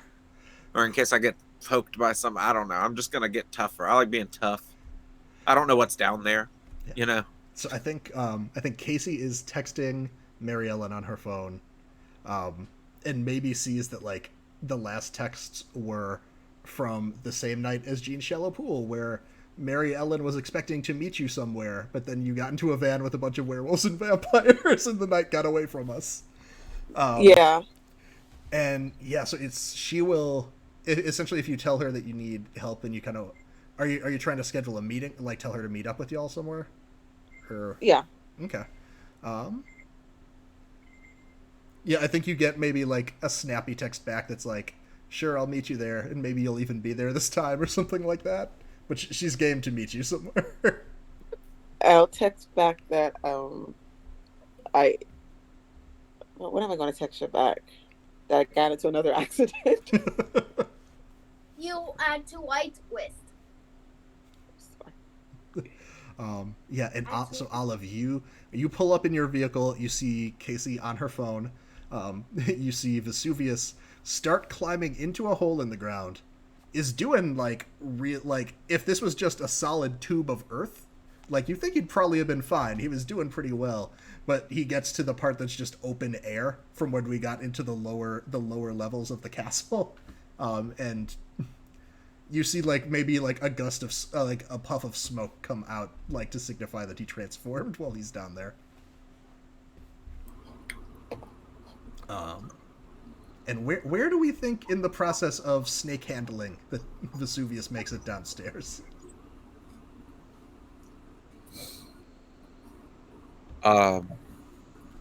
Do you want to come in while the snake is trying to persuade Eugenēs to help him out with the ritualization? Okay. So like once the ritual has started, you want to we'll say it took me a while to decide to do this. I was kind of just being like, Nessie!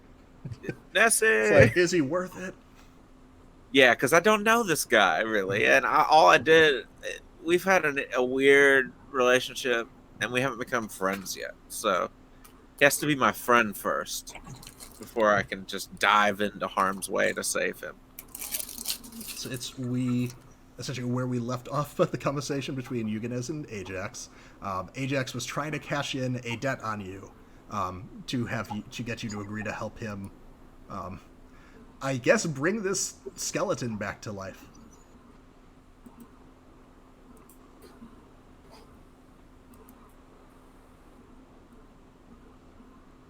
Yeah. How is Eugenēs feeling about that? Game, not game? Do you want to accept that? Do you want to let the debt be cashed in, or do you want to try and get out of the debt? Is the first question there.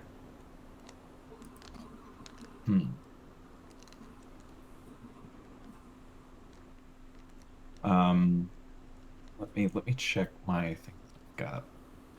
So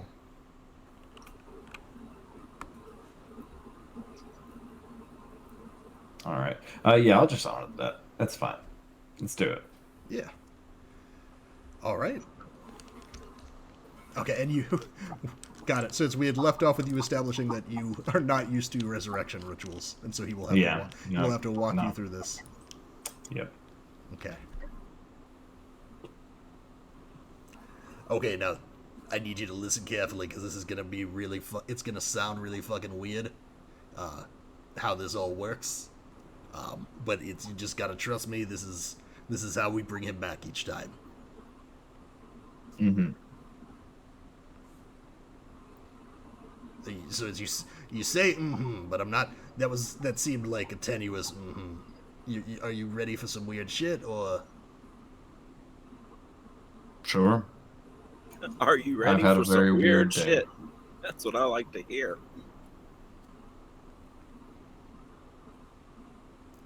It's been a very strange day. This is par for the course. Okay. Yeah. So it's not to get too much into it, but like with my job, it's so bringing each person back, each revenant. They all got their own like specific rituals and shit. Why don't you, if you look over, and he like kind of props his tail up in the air and points over to another corner of the room. He's like, if you look over there, you're gonna see there should be a crown over there. We're gonna need that to make this work. Mm-hmm. And I'll walk over, look around. There is a like silver crown with like some like onyx gems in it. Or not gem. There's onyx in it. It looks nice. It looks old. Like it's you're getting closer to the walls of the chamber when you're walking around. You're seeing that this is like old stonework. It looks like the remaining castle parts, like the tower that Kasey lives in, like they're like they look like manufactured old. Like they look like Storytale, like fables, as opposed to like this looks like, oh, this is not the shit that they renovated to look like what a castle looks like. This is just what a castle actually looks like. So you're in like, you get the feeling that you're in some old chambers here that have not been fucked around in for a while. Okay, very interesting. Then, yeah, Eugenēs is just gonna, Okay. Not directly, but we'll pick up I guess we'll pull out like a handkerchief or something. We'll pick up the crown. Right. So there should also be like a blade over there too, and he like points to another column where you would find like, I forget if they're called like a Chris. I forget if that's the name of it. Like one of the wavy like dagger. Oh, like a sandworm. That is tooth? the name. Yes. That's the name of it. Yeah, Chris. 100% Chris. Yeah. Oh right. So Or Christian if you're being formal. So if you got those, okay. So getting those is the easy part. So here's where shit's gonna get a little bit off the tracks. What I need you to do is you're gonna put on the crown, and this is why I can't do it. We need a third party here. But you're gonna wear the crown, and what's gonna happen is your jaw's gonna do like and like the snake unhinges its jaw. So yeah, your jaw's gonna go like this. And then you're going to swallow the skeleton.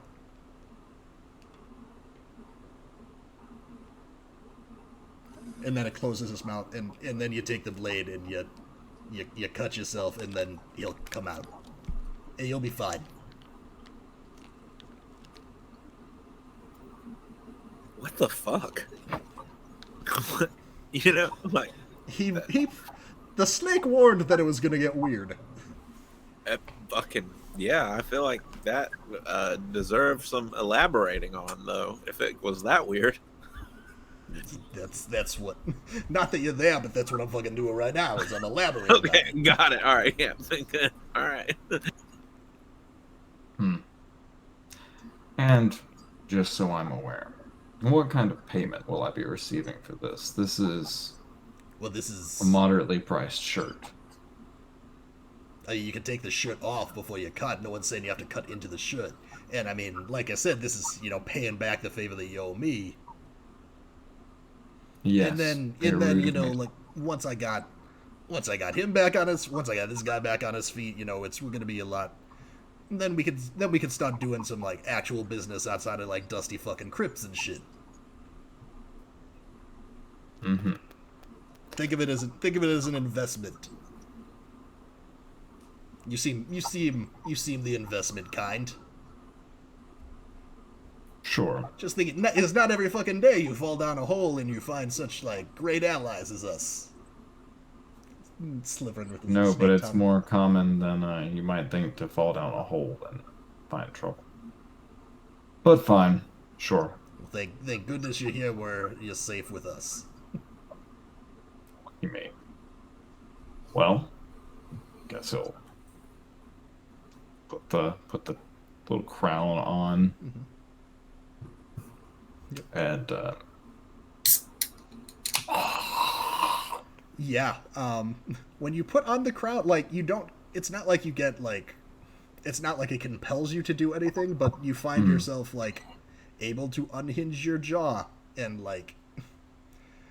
You feel that even though you are ingesting this, it's not being it's not going to the stomach. Something else is happening here as part of the ritual. But yeah, it's you snap it all up, and then the snake's like, okay, good. Yeah, that was so. It's what I've been told is that's the hard part.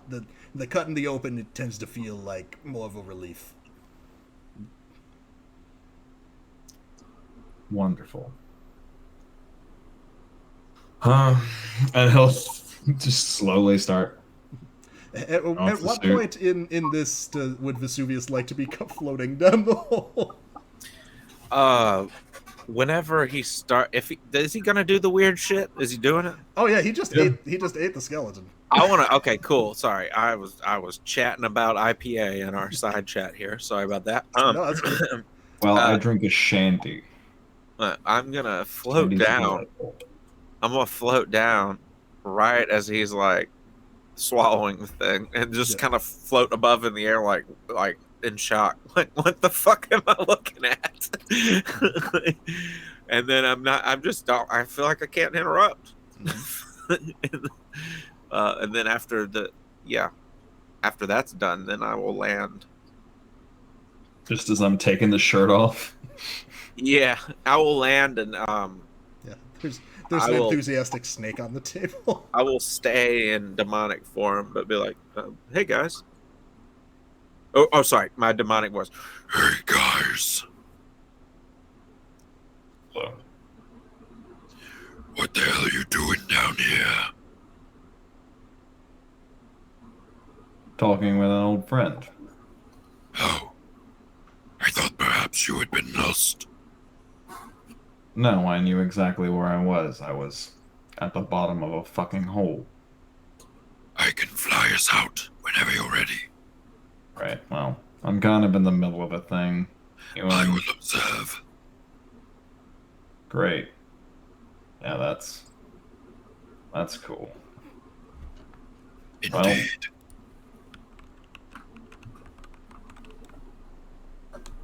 Fine. Don't let me interrupt. I won't. Then he'll just turn around like, "Oh, this went like this went like 3 sentences too far. We were done before this." Yeah, I know, it was just awkward. It was like one of those things where like you're trying to both leave and you both wind up going the same direction. It's like the conversation like, let me ends, hold the door open. Fuck. Yeah, trying to get off the phone with someone. Yeah, like the conversation's ended, but neither of you has any place to go. I'm just waiting until he's done so I can fly his ass back out here, because last I checked, he doesn't have wings. Just turn back around and continue taking my shirt off, fold it, put it somewhere where it doesn't look like it's gonna get too dusty, and like turn away from it so I don't get any blood or viscera on it. Mm-hmm. And then just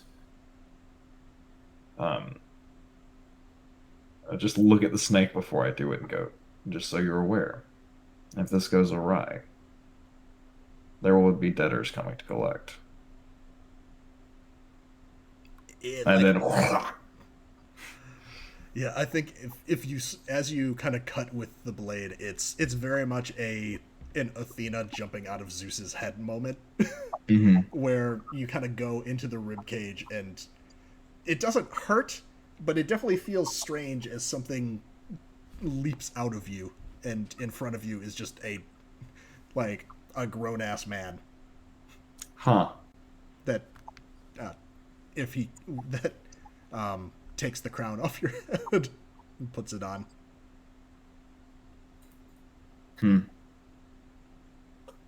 Well. Y'all could both roll put a face to a name with Knight if you'd like. Ooh, I'd like to level up. I'm a min-maxer, so I'm just kidding. Ooh, hey, sorry about that. That was my demon voice, not a burp. Okay, whew. Man, y'all, real talk, I thought I was having a stroke for a second there. I forgot I turned on like my monitor to go into night light at a certain time, and my screen just was getting yellower and yellower, and I was like, oh no. Oh yeah. Well, this is it. I'm going out on camera. My vision is fading. I got an 11. An 11, okay. What about you? I got... This is with night? Yes. Well, that's a 9. I hope I have a 1 in night. You do. Do I have a 1? I do have a 1 in night. Wonderful. Yeah. So, with a 10 plus for both of you, you both know who this... You know what most people would know about this person. Which is going to be a little bit limited, but you're going to get everything. And on a 10 plus, you've either dealt with them before, or you learned something interesting and useful about them, or you've dealt with them before, learned something interesting and useful about them, or they owe you a debt. Your choice. And I'll tell you who they are first. Yeah, so this guy's name is Errol. Errol. Nice. That's a good name. Solid. You recognize the face before you recognize anything else, because you've seen him in like very old-timey portraits and shit around town. This is the prince that built this castle. Oh. He is a revenant, but he's not been seen in... He's been out of the game for at least several hundred years. And Nikki can correct me, but I think like what we worked up with the castle was like, did the prince disappear at some point as the castle fell into disrepair? Yeah, I think that's what we did. Yeah, so it looks... Eugenēs, specifically from what you saw when you came down here, it looked like somebody figured out what the prince was and kept his demon, who can bring him back to life separate from the body, so that the prince was removed from the picture. I will be taking that jar. Sure. No one stops you. Object of interest. Yeah, no, go for it. Thank you. Like I said, I'll be in touch as this guy. He's back on his feet, but he hasn't been standing in quite a fucking while, so it's gonna take some time just to get him really back up to speed and like a functional human being ish. So I'm gonna do some exercises down here with him. Y'all is it like, how do they get in contact with people up there nowadays? Is it like bird based still? Twitter? Oh, sorry. Twitter is quite common. Is that like some kind of like service that's got the pigeons? Its logo is a bird. It's a social media app. I'm actually quite popular on there. 16,000 followers and strong. Yeah, I don't know what the fuck any of that means. So with the 10 plus, I opened Twitter up. I pulled Twitter out of my demon pocket, not telling you where I keep it, and flip on the app and hand it over. You think so this demon has also been contained for as long as the prince has been contained. And Eugenēs, you're starting to think maybe he thought you were just some sort of like wizard or some shit that came down here. The D&D adventurers. Yeah. Hey, hello. So Well, as Ajax takes a look and discovers what Twitter is, before we forget, y'all get 10 plus benefit to Prince Errol here. Is there So that Sorry. was put a face to a name, right? Yes. Great. I got a thing later. Yes, you I do. would- Well, assuming that he is a tier 2 plus NPC, then yes. Yes. I would like him to owe me a debt. Okay. How would that be? Oh, I thought that was your job. Nope. Damn. We come up with that together. So Together, help me, it's a group help me effort. justify it. help you. You need help. That's what it is. And would Eugenēs like to learn something interesting and useful about them, or also a debt on the prince? They came out of my body, so I'm gonna learn something useful about them. That is way too tasty of a story thread to give up. Ooh, okay. I'm going to get back to you on this, but you are going to, as they came out, yes, you are going to know who his targets are. Because revenants are only alive to complete, to punish people. And in theory, after they complete their call, they could die peacefully. So the prince still being alive means that the target, there are still people that require punishment. Mm-hmm. And I'll say that you have that. Once I decide on that, you will have that information. Wonderful. I've killed one of those targets for him. And that's why he owes me a debt. Okay. Did you have anyone in particular in mind?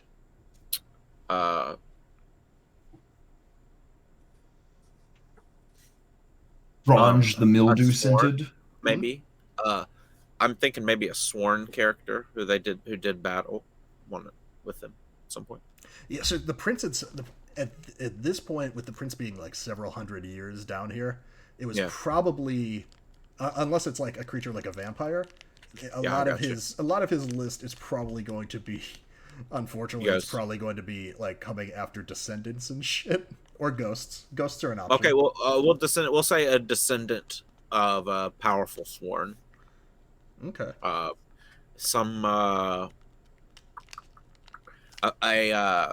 if it was... could it be mortality? It could. Circle?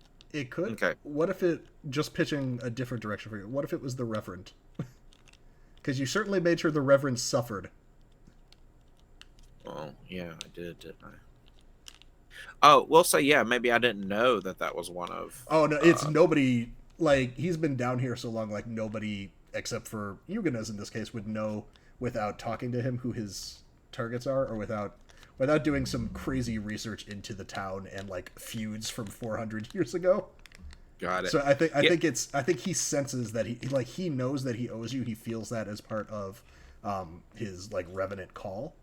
That like he recognizes that you accomplished that part of his task.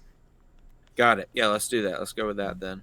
Works for me, considering I actually did already kill that person. And it was cool. If you didn't watch it, it was like episode 4 or something. I don't know. It was episode 4. Good guess, Leland. That's me. I'm Leland. All right. Anyway, I would. Yeah, that's what I like. That's the direction I'd like to go then. Sure. I actually someone owes me something again. And this person's name is I forgot already. Prince Errol. Prince like Errol Flynn. Sure. Prince Errol and oh gosh, I just realized that we've got 2 revenants in the game, and I named them Errol and Arrow, and that's gonna get confusing. Sounds like somebody's gonna get a nickname. Now they were gonna get one anyway with Nikki in the party, but or Kasey, Nikki, whatever, same difference. Apparently. Speaking of, how are Kasey and Olive doing? Yes. Sorry. Before we can I propose the nickname for one be Arrowgay? You know, I don't think I'm trying to think of any. So Arrow showed up as part of Kasey's like background rumor. She was a revenant that she found beat to shit outside of the mall, and she helped nurse back to health. So he owes her a debt and can get called into the game in that way, but we've not encountered him elsewhere. And we could just call this guy the Prince if we want. He probably would want to be addressed by an honorific. He's probably a douchebag. Didn't I give him like a really terrible name? Oh, did you? If you've got I a terrible think name for so. him, if Nikki named him already, then that will be his name instead of Errol. If not, it'll be Errol. Yeah. I've got to remember what channel. I mean, where it is on the Discord. But I guess why don't we see if Kasey and Olive have gotten up to anything else just while we witnessed whatever the fuck this ritual was, and at that Oh my point, gosh, his name is terrible. what is it? It's Percival Hartford Pemberworth. I'm sorry, it's what? Percival. Percival. Okay. Yes. So Olive will call him Percy. That's what I said in the thing. Like I said, Percy, but it's a terrible name. Sorry for any Percivals out there. no. Cool. So why don't we see if we'll check in on Kasey and Olive, see if y'all have done anything. Not that you have to have. You could have just been like, well, fuck this. What are the guys coming out from the hole? But have y'all been up to anything up top? And then we'll grab a break real quick.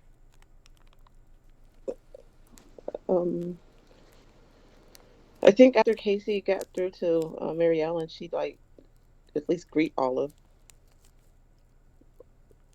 But she wasn't sure if she would see her. Olive is seething with rage. Olive is like not, she's like vibrating along the frequency of pure anger. Why are you upset, Olive? So I think she's gonna pace in front of the hole, like impatiently, as if like, it's really inconvenient that they're down there. And she's gonna be like, do you know that bitch paid somebody to break into my shop?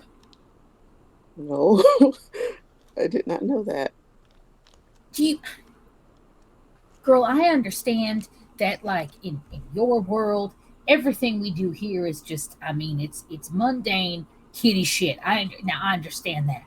But I have some fucked up shit in that basement.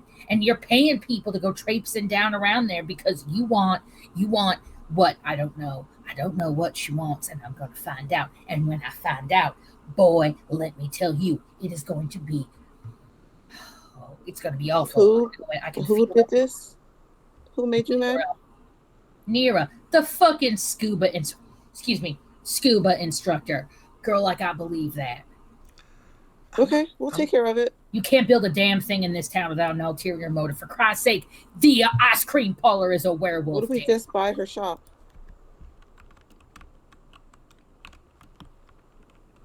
What? I'll buy a shop.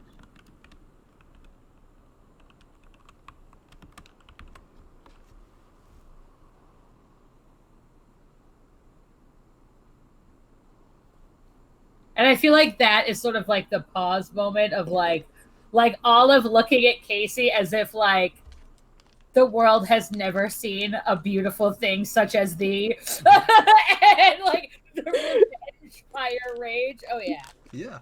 Cool. We're gonna go on a quick break. Then we'll be right back. And if it's cool with everybody, if the plan is still to go to the bookstore, we could kind of jump to that. All right. Sounds good. We'll be right back with everybody.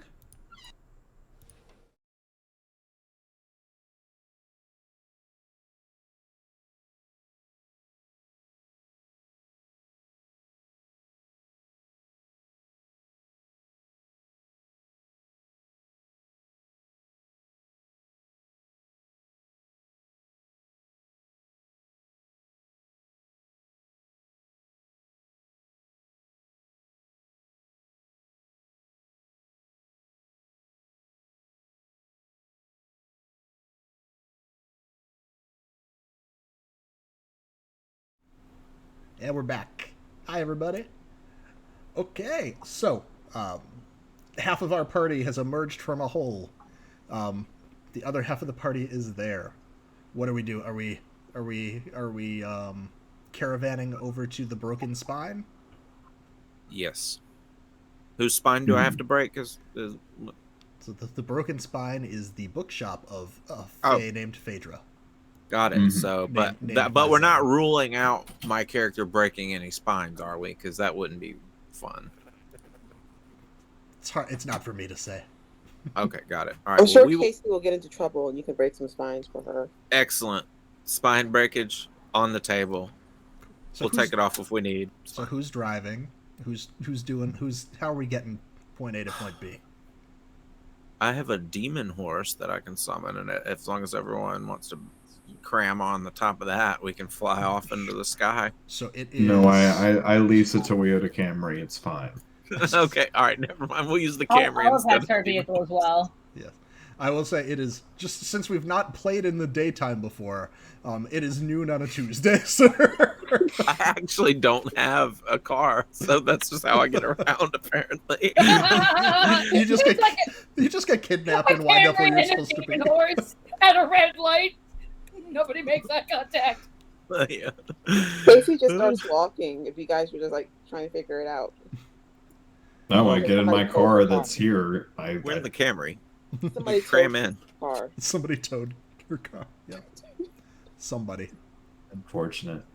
Hate to see it happen. Hate to see it happen. I will carefully wrap the urn in some bubble wrap that I keep in the trunk just in case weird things like this happen, because they do sometimes, and then drive on. Cool. Oh, Olive, can I ride with you? Oh, sure, darling. We have lots to talk about. Is Vesuvius hopping in with Kasey and Olive and letting Eugenēs drive alone, or are you riding with Eugenēs? No, I'm gonna ride with Eugenēs. I'll ride with Eugenēs. We'll split up the crew. Okay.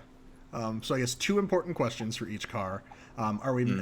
Is each car individually going straight to the destination, or is anybody pulling pit stops here? And then what's playing on both of your radios?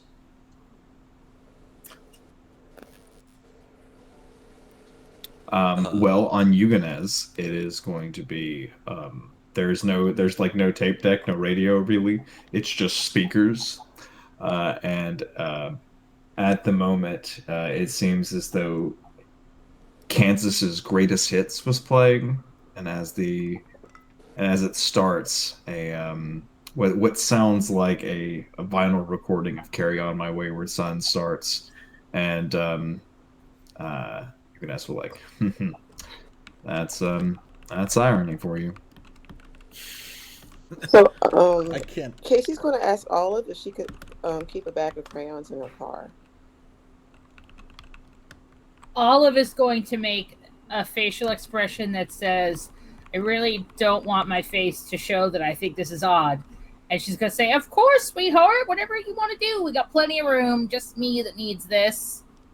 She's going to like open the glove compartment. So Kasey's going to take the bag of crayons from her bag, out of her bag, and stick it in the glove compartment. Over the last day or so, and I ask this just in case this is also in the glove compartment, depending on your answer. What did Olive do with that super sad whip that she got from Presley? Did she return it, or was it? Oh, she did not return it. It's in her purse. Okay, cool. Because he'll she be might. back for that at some point. Oh yeah. Well, she's gonna have. I feel like do they owe me debts for like saving their business associates? I don't know. We'll talk about that. Love it. Potentially. What is on Olive's radio? Olive's radio is absolutely playing some Nina Simone. Okay, cool. I think every so often it's like it's so short that you're like not sure if it's like a trick of your mind, but it's like you hear like this distortion like every couple of minutes. It almost like trying to listen to something underwater. almost. How would one go about investigating that? I don't know. Patrick? What can you do? Is there a figure weird shit out move? There's Let It Out. I don't know if any of your specific oracle moves let you check your radio for weird shit. Look into the recent past or coming future of a place or object nearby. Twist the strands of fate to help or hinder an NPC in my presence. Frighten or impress someone with knowledge of their past. Weaken or redirect an existing magical spell or phenomenon.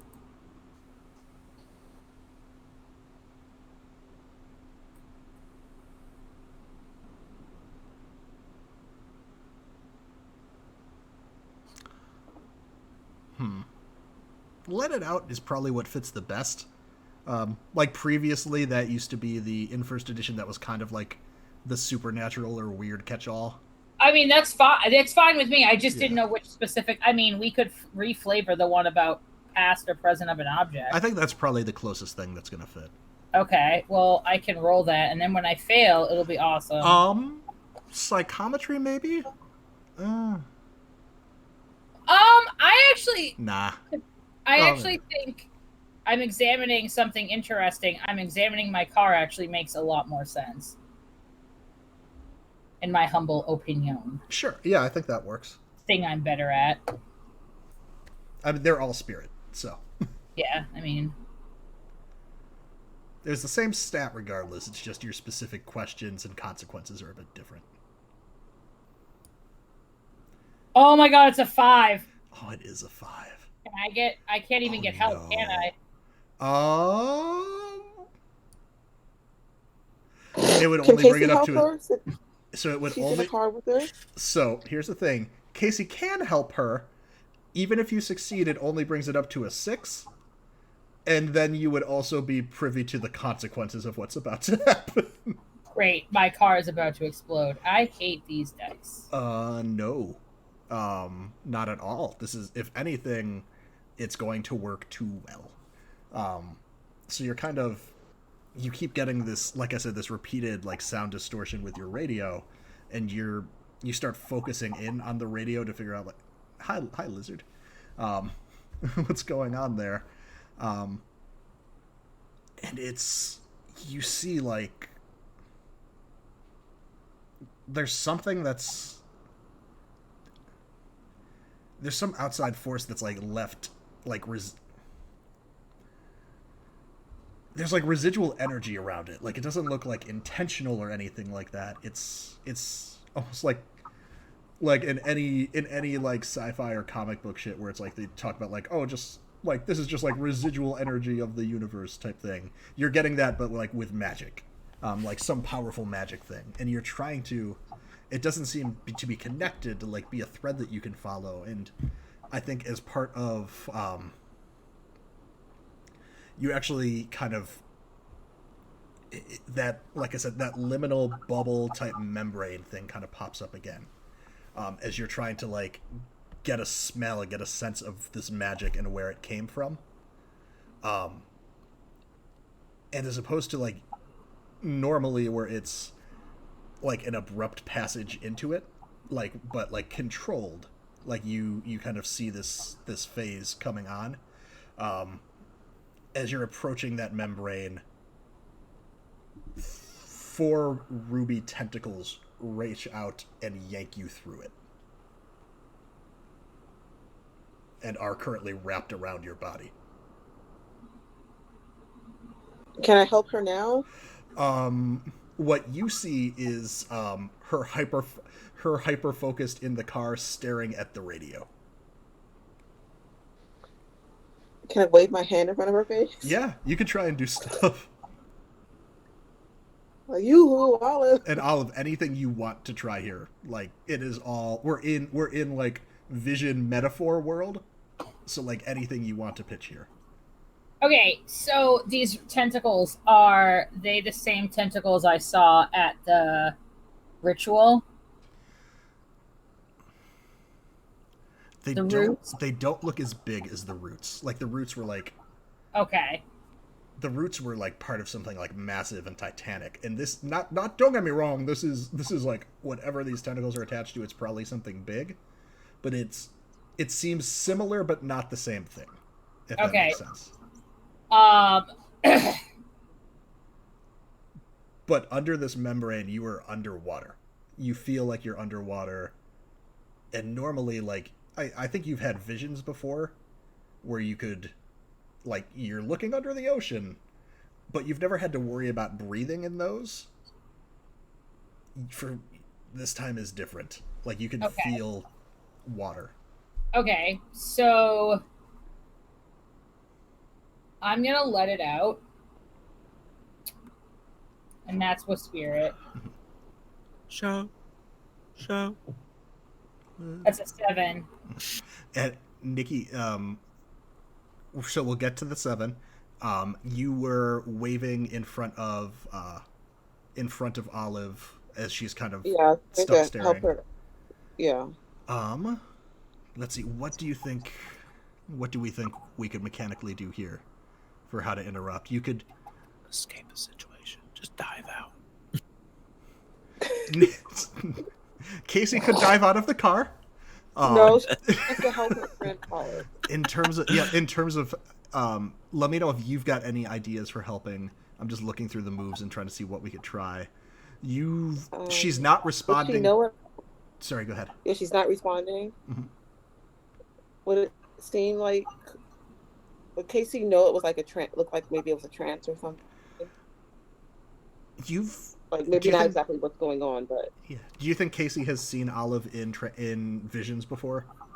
Historian. yeah. And Yeah. yeah. So you'd recognize it. This came on. It came on very abruptly, and there's like almost like a grimace, I think, on her face. Like she's not.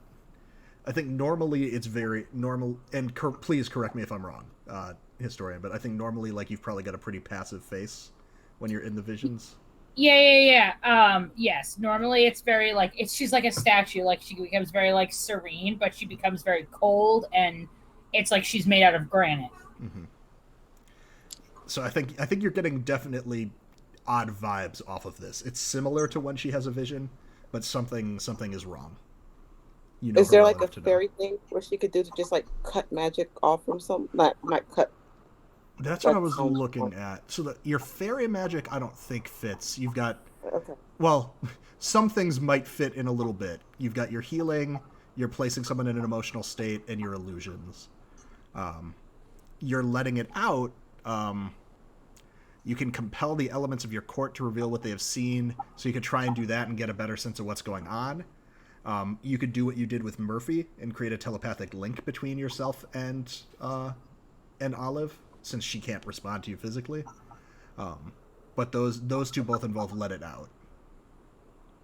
Maybe let it out with the telepathic link. Sure. Let it out is the move that, because of the crown being broken, until Kasey finds something else to replace its power, that she's been taking a harm from it whenever she lets it out. If you're cool with that. She can do a harm right now with dying, right? Yeah, you've only got one. Okay, yeah, Yeah. plenty of harm. Okay.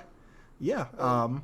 And so go ahead and roll with spirit, which is a +1 for you. Okay.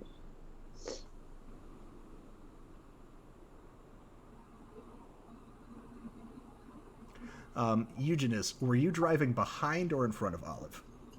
6. A 6? Eugenēs is an aggressive driver. I'm sorry, Olive. No, it's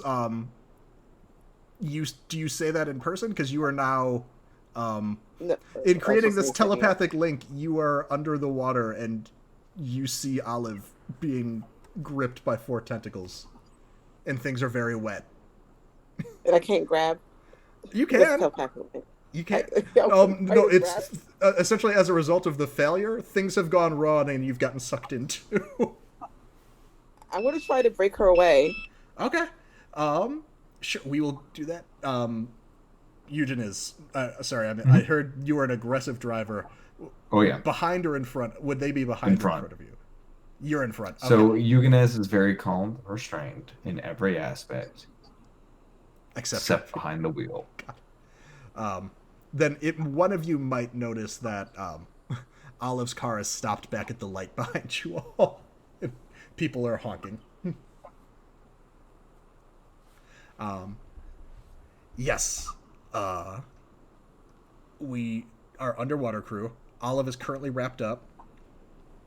Kasey, how are you trying to break her out?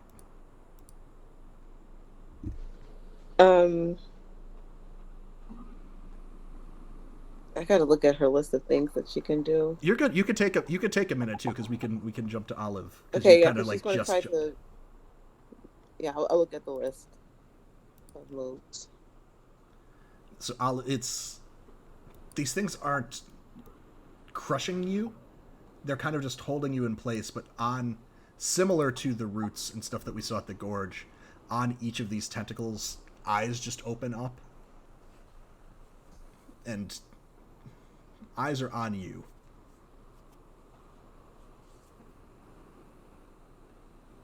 Okay. Mm-hmm.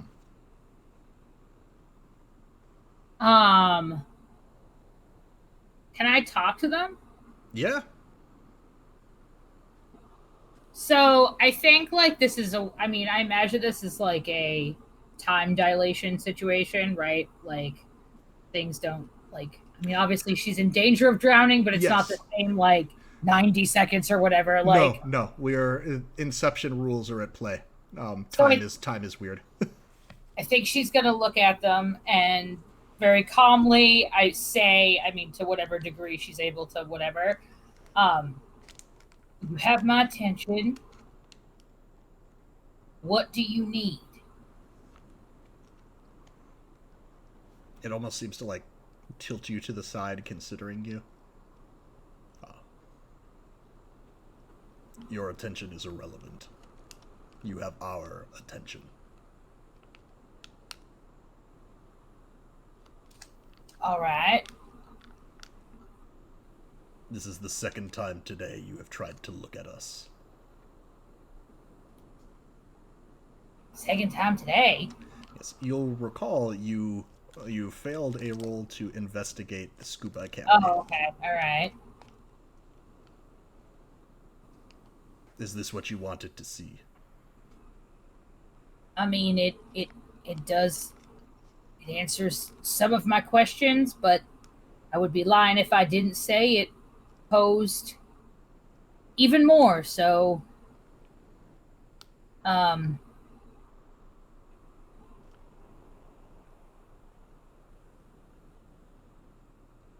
don't really know how to answer you.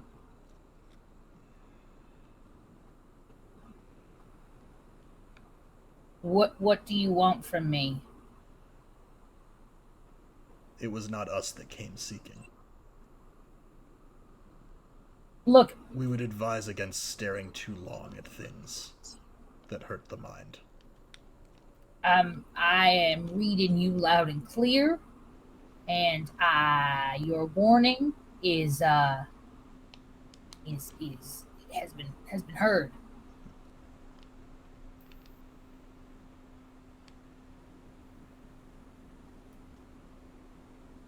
To be fair, I did not specifically go looking for you. I was looking for a hand mirror. But it appears as though I stumbled on a little bit more than that. A choice made without full understanding of the consequences is still made. We will be watching. And I think Kasey, as you're like biting and cutting, like trying to like gnaw at this tentacle that's around Olive. With that last comment, I think you both wake up in the car. everything else the same as before the vision started, but you're both soaking wet. And I haven't harm. Yes. I would say Olive also is going to take 1 harm just from the mental strain of communicating with whatever the fuck this creature is. All of you okay? I think Olive is going to I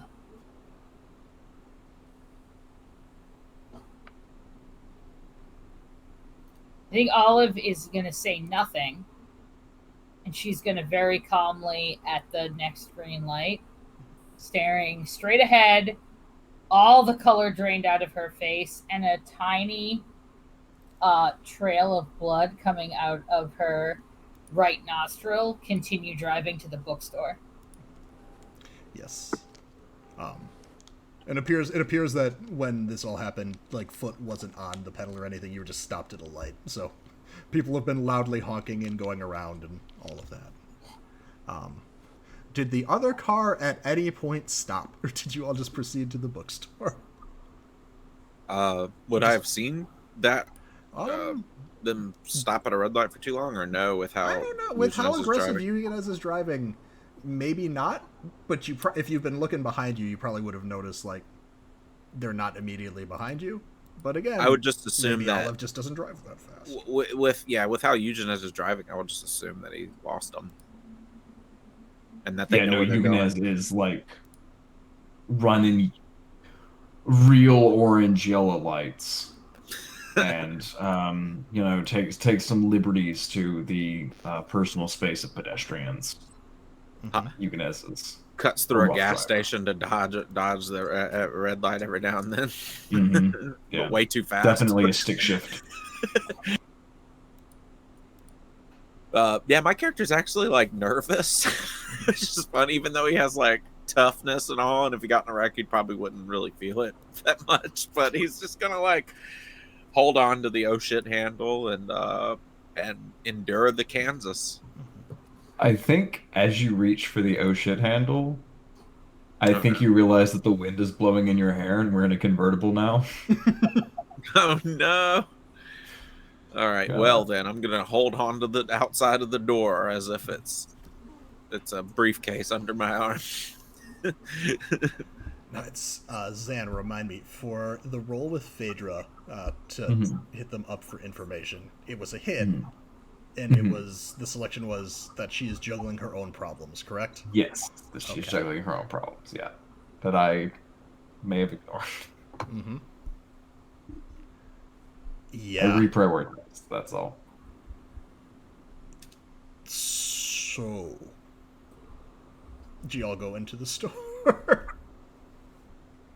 We could wait for them in the parking lot first, I assume. Oh yeah, definitely we'll definitely wait for them. Okay. Maybe about 5 minutes later, Kasey and Olive show up. Yeah, and I just jokingly am like, this guy drives like an imp out of hell. Funny. At the trusty little Camry, and yep, it does a good job. And sometimes will take me over the speed limit, but not too often. Do I notice the bloody nose or anything? Is that being tended to? No, They roll. nope. All right. Not being tended Alright. to or concealed, it sounds like. Nope. Cool. Nope. You want me to heal you, Olive? Olive is going to get out of the car very calmly, and I will say that she executes like perfect parallel parking. Nice. She gets out of the car, and I imagine she drives like a classic, like 70s, like you see it, like beach, like area. I don't know, like she's a beach eccentric. Mm-hmm. And she just calmly gets out of the car, puts her keys into her purse, and I imagine ignores the questioning looks of all those surrounding her. And she, where is the bookstore? It's not. We never placed it on the map because we only made it recently. Well, I guess what I'm asking is, are we in a mall or is it like a I- like a shop with a sidewalk? I'm basically what I need. I imagine it Just is. out front. I think it's a place where it's like you're walking down the block and just there's several storefronts that you walk past. Are there like bushes and stuff in the front, or There like? can be. Great. She is going to begin vomiting profusely into the bush. I'm gonna ask Kasey. What did you give her?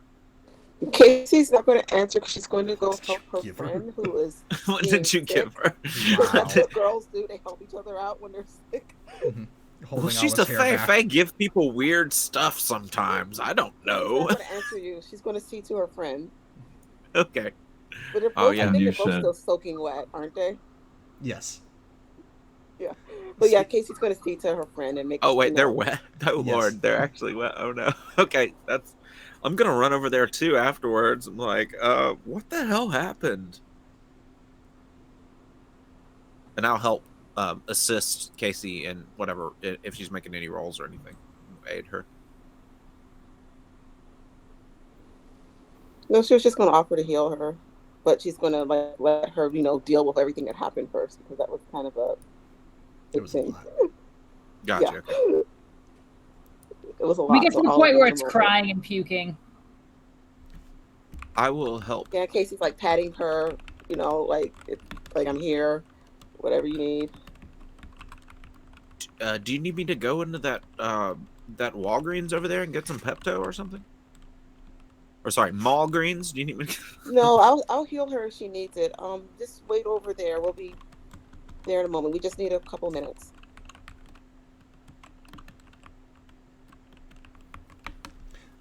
Eugenēs, as all of this is happening, I think from the front door of the store, you actually see a small pool of water coming out.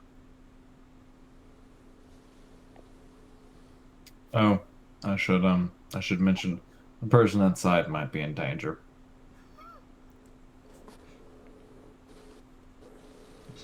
For those that don't know, or people that weren't here last week, what happened with this after the roll to hit the streets with Phaedra was that she sent an SOS, please come help now message to Eugenēs, which, we're getting around to now after like half a day. Oh yeah, thanks. I had Thanks for things to cluing me do. in. And Thanks for he did cluing not me tell anyone about that in pitching going to the bookstore. Yeah, then I'm gonna switch gears into let me handle it mode. Just kind of like roll in confidently into the building and start looking around, and that could be what my character does. Yeah, I think the shot that we close on this week is would you kick down the door or open the door? I'm gonna open the door like a Yeah. normal human being I who mean, sold his soul to a demon. Exactly. That's the part that I had to ask for. No, As- I'm just gonna open it normally and then just sort of peek in and be like, "What's the person's name?" that we're Phaedra is after? the owner of the shop. We're looking for a Phaedra.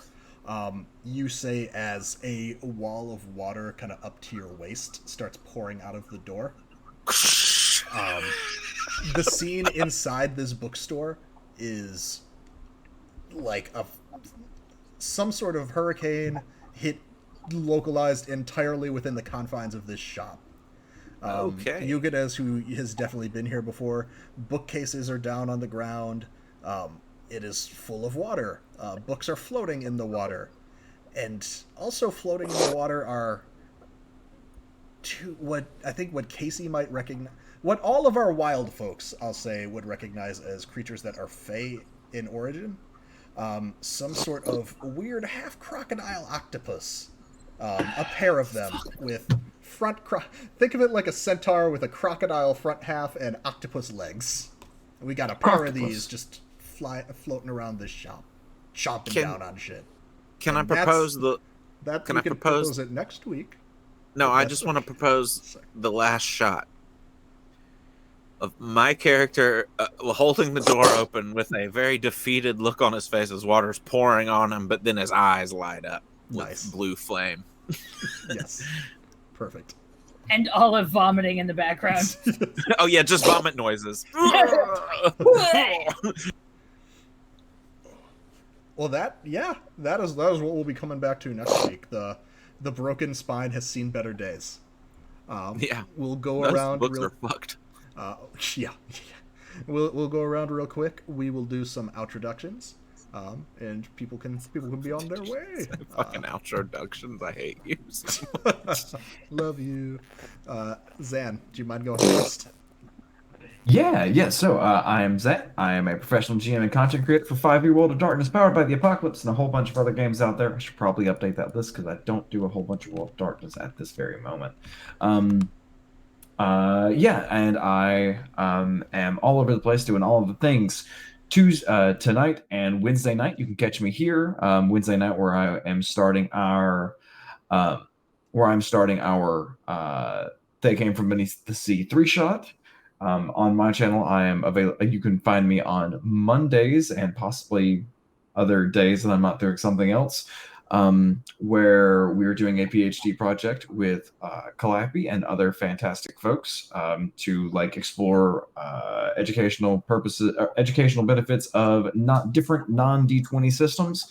Next week, or I guess tomorrow rather, Calliope is going to be running our tester of Mouse Guard. It's going to be a fantastic time. Tuesdays, you can normally find me on Standing Stones. I have to not be there this week because I have a fantastic job interview that hopefully I will be able to share some good news about real quick. Tuesday and Friday mornings, I am over on Polished Cryptid's channel and at the Coffee Nebula. And I guess I kind of dropped yesterday that I am officially going to release my first full length publication, kind of, to kind of figured out what I was doing. I'm going to be re-releasing the 3.5 Dread Necromancer as the Dreaded Necromancer for 5e, where you are just someone who is a little bit too close to the forces that govern life and death, and as a result, slowly lose your attachment to the living world. It's going to be a really fun class that is bleak and hopeful at the same time, which is a vibe I really like. And it's going to be awesome. More details later.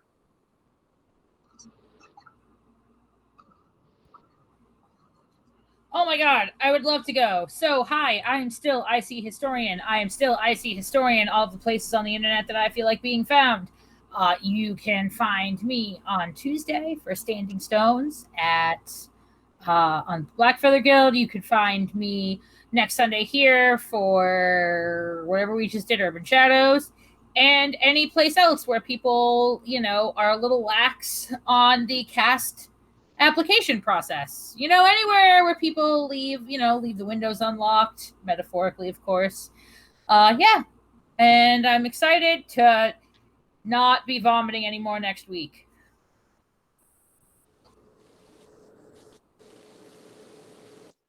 Awesome.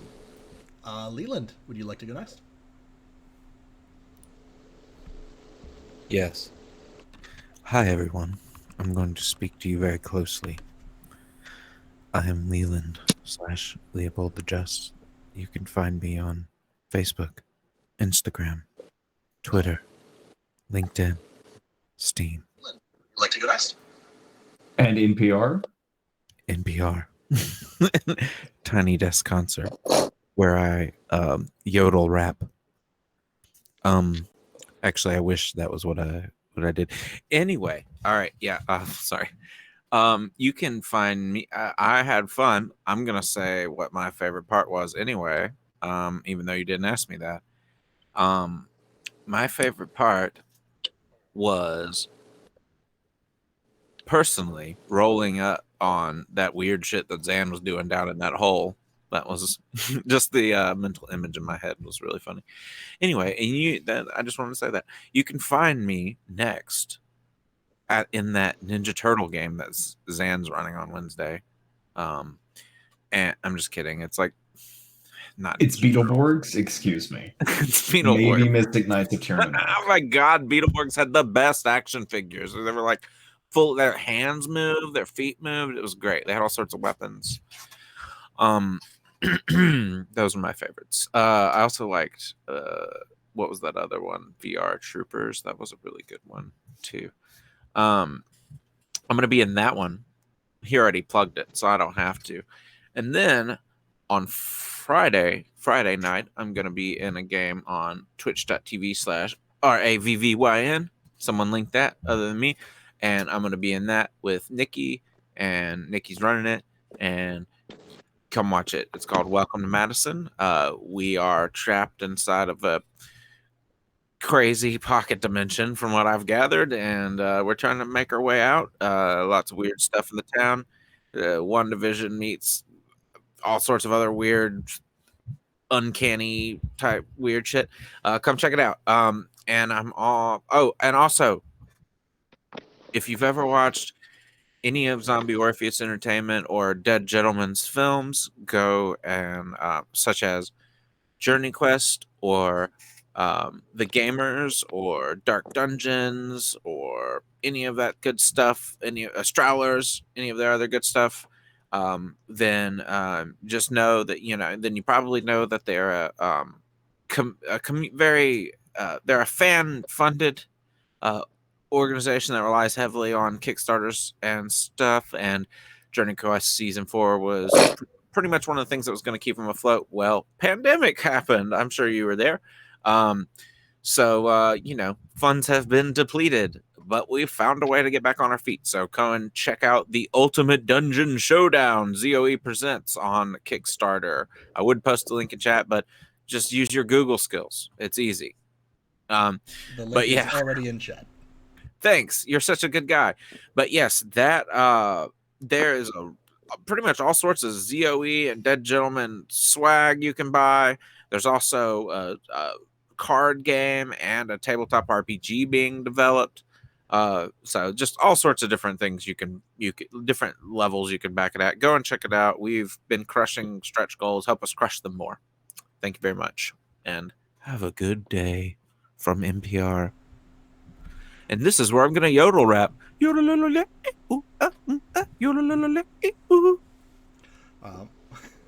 Nikki, do you have anything else you'd like to plug?